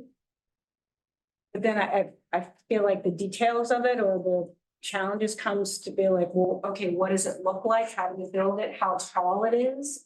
And extent to which we can unpack those, because there seems to be a ideological opposition in some ways to ADUs as, you know, conceptual of what they are as a use that should be allowed everywhere. And then there seems to be what types of things we should stipulate, or what, as a state, what types of guardrails should we put on that use? Don't call it. And I guess that's a question or a concern, or one way to handle, you know, that discussion, clarifying what's about building the thing, what it looks like versus should these be allowed at all, you know, should these be allowed? Okay, I think, That is- yeah, and I think the use side is definitely zoning regulatory side, and we've referred to, you know, is this an accessory structure? You know, versus accessory dwelling structure versus a principal unit, and I think how we're approaching the report with the definitions will make all of that fairly clear. So is the use of the structure the same?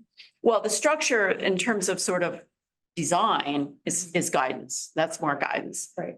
Versus the use, limitations on height, limitation on setback, limitation on lot coverage. Those are all zoning So regulatory. there are no uses authorized without concurrent rules or restrictions on what the use can do. And that would be a zone. I mean, the zoning already kind of covers that typically. In terms of sort of those guardrails that we've said are in the zoning area. I think the guidance documents that we've had so many best practices that we've learned from can provide simply that guidance, things to consider in terms of community contacts. You know, we know that there's other regulations that are going to probably kick in.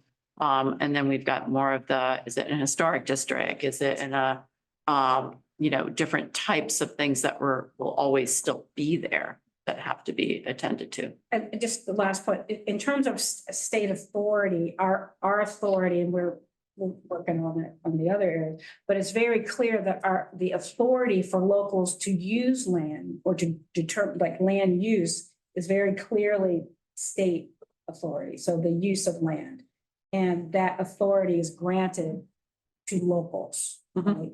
And so then the state again authorizes locals or requires local to use zoning for some certain interests that are there's the legislative intent of use of, you know, so I do think that somehow for me, when we're looking at this, there's the use and the responsible use of the land. And then how we assess locals' zoning and regulation of that use and ensuring that that use is consistent and is in the interests of the people, you know, and of the constituents. So that's how, and that we've had a period where we've really not asserted that, and we've been very flexible with that, and that we have not.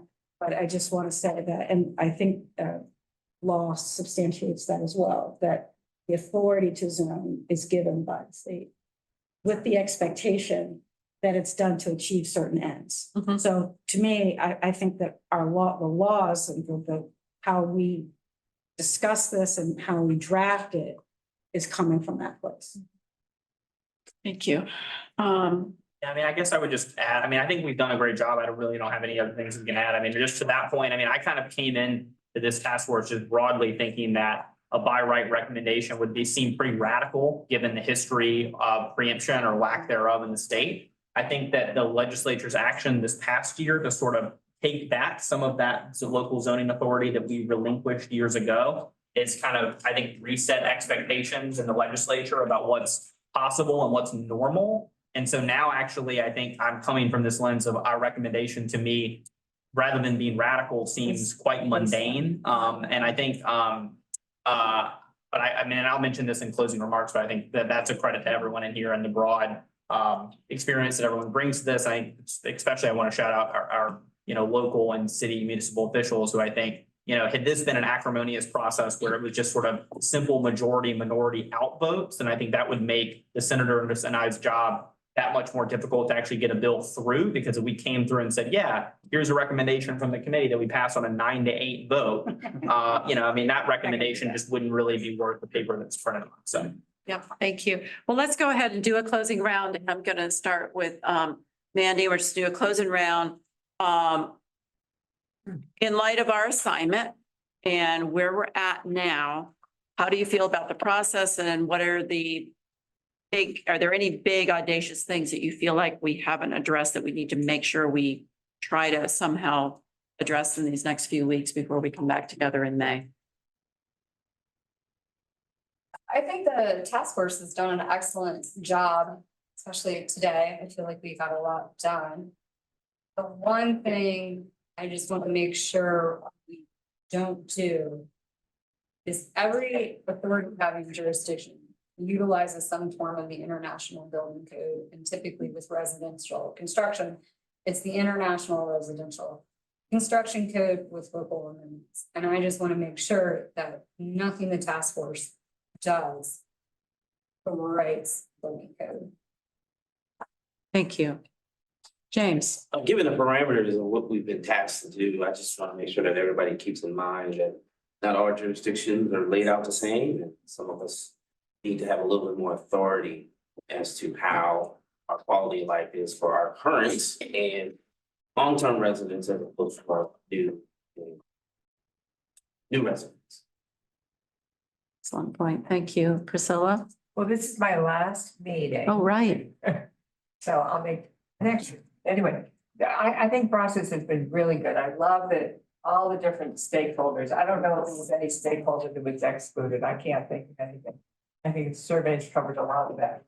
One of the things that I've really appreciated about the process is that I think most people on this committee have not been positional. The people have been really open. I mean, I find myself learning things. I've learned so much about ADUs over the last several months. So some of my thoughts at the beginning have changed dramatically over the time. Some people haven't, most people have. It's been really exciting to see that process, just like you were just talking about, you know, the by right. I mean, I came in thinking by right was not what we were going to do. And then after about 2 meetings, I was a by right.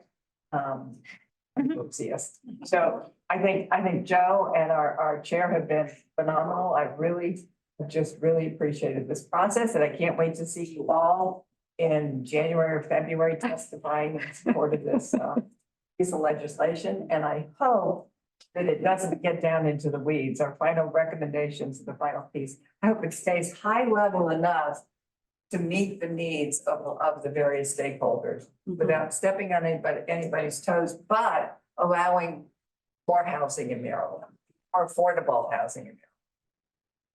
Thank you. And I hope you'll be able to weigh in on the draft report, though. Yes. Yes. Okay. Wonderful. Thank you. Secondhand. Yes. Amy.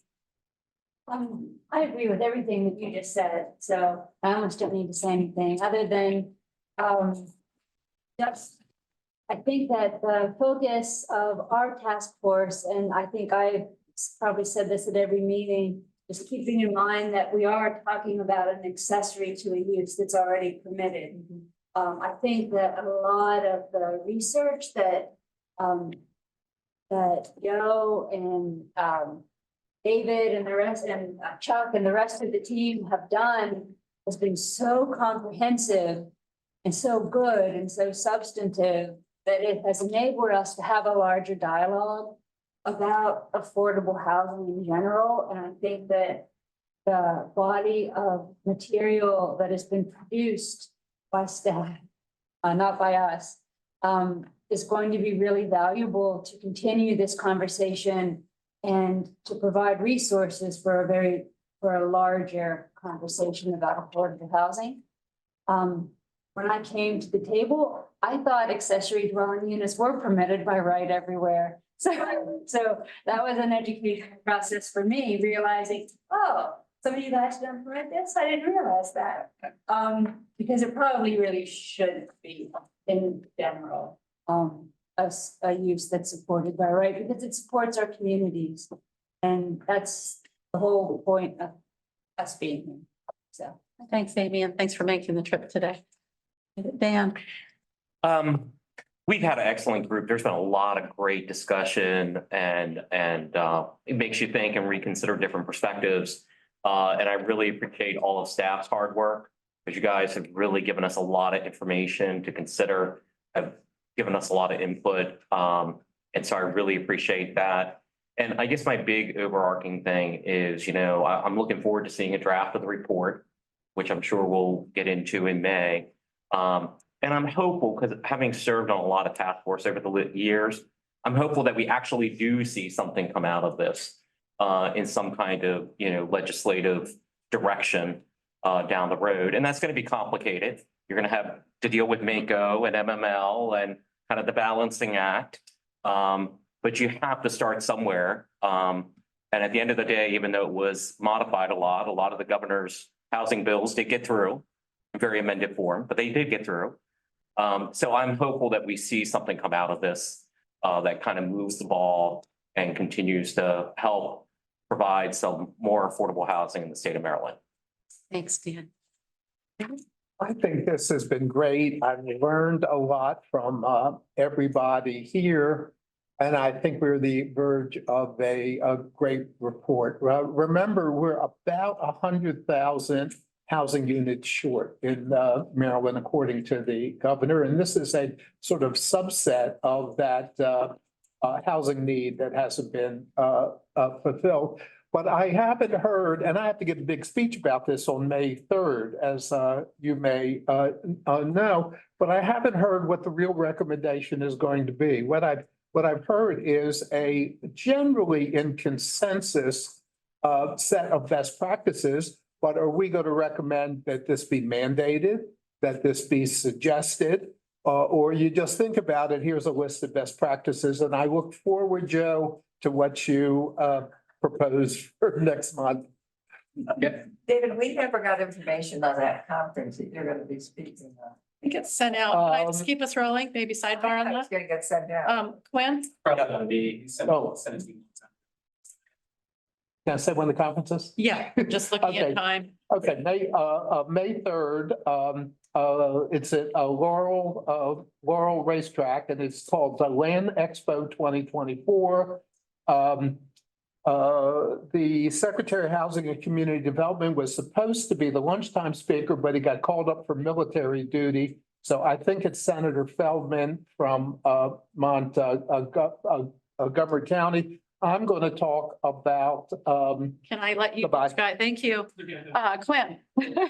Just Send the link. Just a thank you to Joe and the rest of the staff for all the hard work. I think you guys have really been the boots on the ground and assisting with, our process through all of this. So thank you to you, Joe, and the rest of your staff. And I look forward to, the draft recommendations and hopefully, as Senator Hoff said, hopefully we see something come to fruition out of this. Councilman Hall, excuse me. We see something upgrading. And I've now devoted. So thank you. Great. Again, what was wonderful is that this meeting was popping up on my calendar while we were at the last 90 days of the legislative session. And it was just, I'm just very happy to know that the work was continuing as we were wrestling with other things. I think this is a really good. I look forward to our recommendations.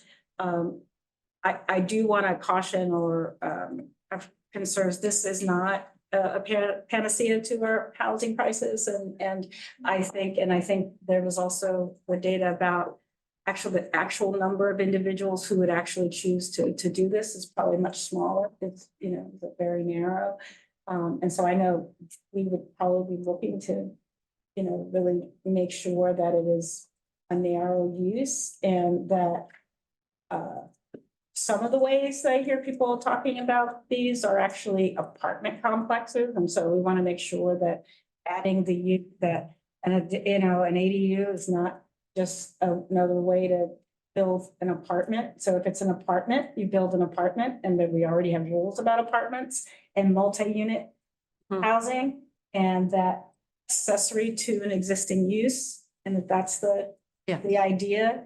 And if there are situations where a certain kind of unit, then maybe we need to call it something else. But the terminology of it being an accessory to an existing use, I think is the success of moving this forward. And then also my biggest lesson is that, we put this in initially just as a bill, you'll have to do it. This is a much better way to do policy. It's much better, much more informed, it'll be much more nuanced. And so teaching all of us the lesson that it takes time. And I do know that what we come out with is going to be really good, but let's understand that we need to start really small on this and build out. Thank you. And thank you for your service over the session. Appreciate all that work that you all have accomplished. Delegate. Thank you, Madam Secretary. Yeah, I agree with Senator Washington. This is a much better way to do public policy than how we normally do in Annapolis, where you have a hearing for 30 minutes, then you kind of figure it out. I would say the reason that we don't often create these task forces, and in fact, on the House side at least, the leadership, the Speaker's office is very dictatorial and heavy-handed about limiting the number of task forces and work groups we have. And the reason is because they're usually pretty worthless. And I think it's a credit to this group of people here in the room and a credit to Madam Secretary and all of the planning staff that this was actually one of those rare task forces that seemed to really work. and where people really seem to buy in and give of themselves. I wish I would have had more time to give of myself and attend every single meeting, but I'm really optimistic about the work product, and I'm really thankful for everyone and grateful for everyone to have done this job so well and to make Senator Washington and my job easier down the road in the next legislative session, and probably 2 or 3 legislative sessions, to try to get all these recommendations written into law. And I would just say, you know, in closing, this is certainly, it is really a modest change to policy, I think. You know, we're not talking about generating a ton of units. We're talking about a very, very small number of units. This is not going to be the silver bullet or the panacea that we need to solve our $100,000 housing shortage in the state of Maryland. We're going to need a lot more. We're going to need the whole, you know, to throw the whole kitchen sink at this problem if we really want to start making a dent in it. But at the same time, I think we shouldn't underestimate or sort of undercount what this group was able to accomplish and what these recommendations will do, because housing, as we talked a lot about this session, is it's a public health issue, it's an education issue, it's a climate and environmental issue. And I think the work that this group has done to put forth these recommendations will allow us to take a positive step for legalizing more modest home choices for residents in Maryland who desperately need them. Thank you. And thank you for your service and staying with us through all of this. Appreciate it. Deborah. Yeah, thanks to everyone. This has been a really informative and interesting experience over the past several months. I think I was going to just say exactly what Senator Washington said, and now what was just repeated by Delegate Bond, that again, the ADUs are not going to be what solves or destroys or, you know, solves in either scenario. So we can sort of take that off the shelf and just let it be. There was a huge public outcry for this. People want these. People come to me all the time. They think it's cool. They think it solves, you know, intermediary problems in living situations. So why are we preventing them from? Why are we preventing progress, guys? That's all I'm saying. Thank you. Thank you. Tiffany. So a lot of what I was going to say was almost said when you're at the end. No, I'm just kidding. But I first wanted to commend the staff. I think the organization of the meetings, information that has been shared is priceless. I think a lot of times we get stuck in our world, our expertise. You come in with one thought. So I think I came in with one thought and it had completely been changed, one perspective and it had been changed. And just the invaluable information. It's been a pleasure and I look forward to the trials. Thanks, Tiffany. I was a person that actually attended online where I wanted to, but I was with the coalition at the time. So now to be here and to be sitting at this chair first, just a kudos to the staff and to everyone of the work that you're doing. It's just, I just want to say thank you. I think a mix of public, private, coming together, elected officials after doing that for 2 years with the inclusionary housing for us to pass that law and know how important these spaces are. So again, thank you for the opportunity and thank you to everyone to participate. Thank you. Thank you. Thank you. Thank you. Yes, Jennifer. So coming in here as a professional certified planner myself, I know it's been said already, but the kudos all around to everybody, Maryland Department of Planning, Secretary for facilitating these discussions. And I echo, I've sat on and facilitated many task forces and steering committees across the state. And it's a challenge at times to have people actually talk and provide input. And I think this was fantastic. I am very honored and privileged that I got to be a part of this.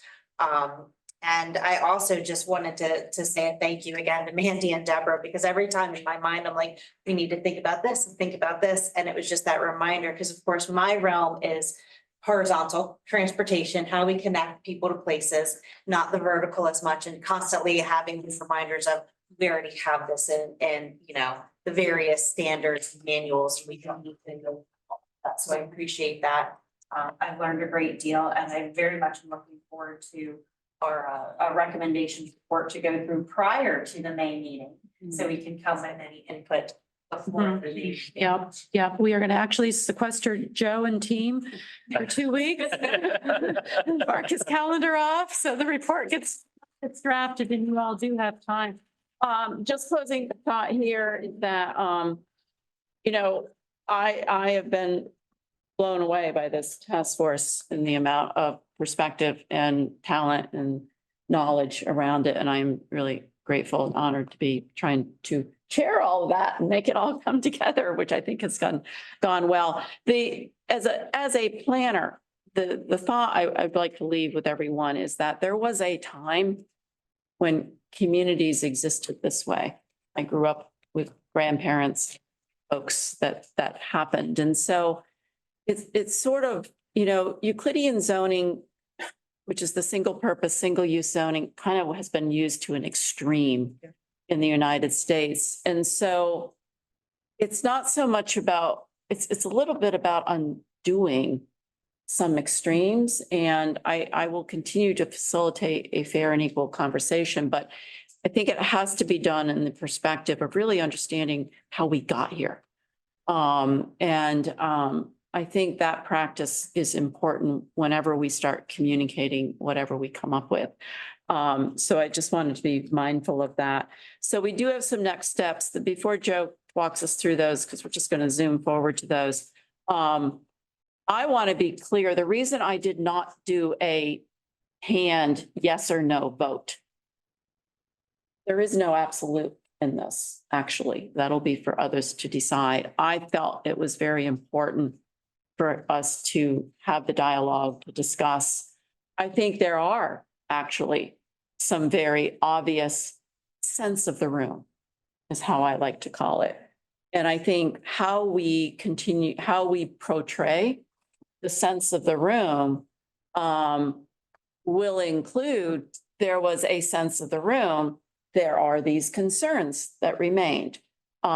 There's a way to nuance a recommendations and report that I believe we actually did get a very good sense of the room throughout all of this. Now it's going to be up to us all to make sure we articulate that in a way that you feel is reflective of that sense. And that's what we'll try to do over the next couple of weeks. And so with that in mind, we will get this to you. Please don't focus on the stuff that's just very factual. We'll make sure we've got proofreaders and folks, dealing with all of that. Because this is going to be something that does take all of this knowledge that was gathered and tries to bring it together so it has a use to it. So really focus in on, did we capture the sense of the room in the end? And because we will at the May meeting need to sort of get a, somewhat of a thumbs up, thumbs down of the report reflected what we said. And then we'll have all of these appendices and guidance. We're not going to write all the guidance between now and May. We're going to say there probably needs to be a guidance document on ABC. So I just want to be really clear about what you'll see and what you'll not see.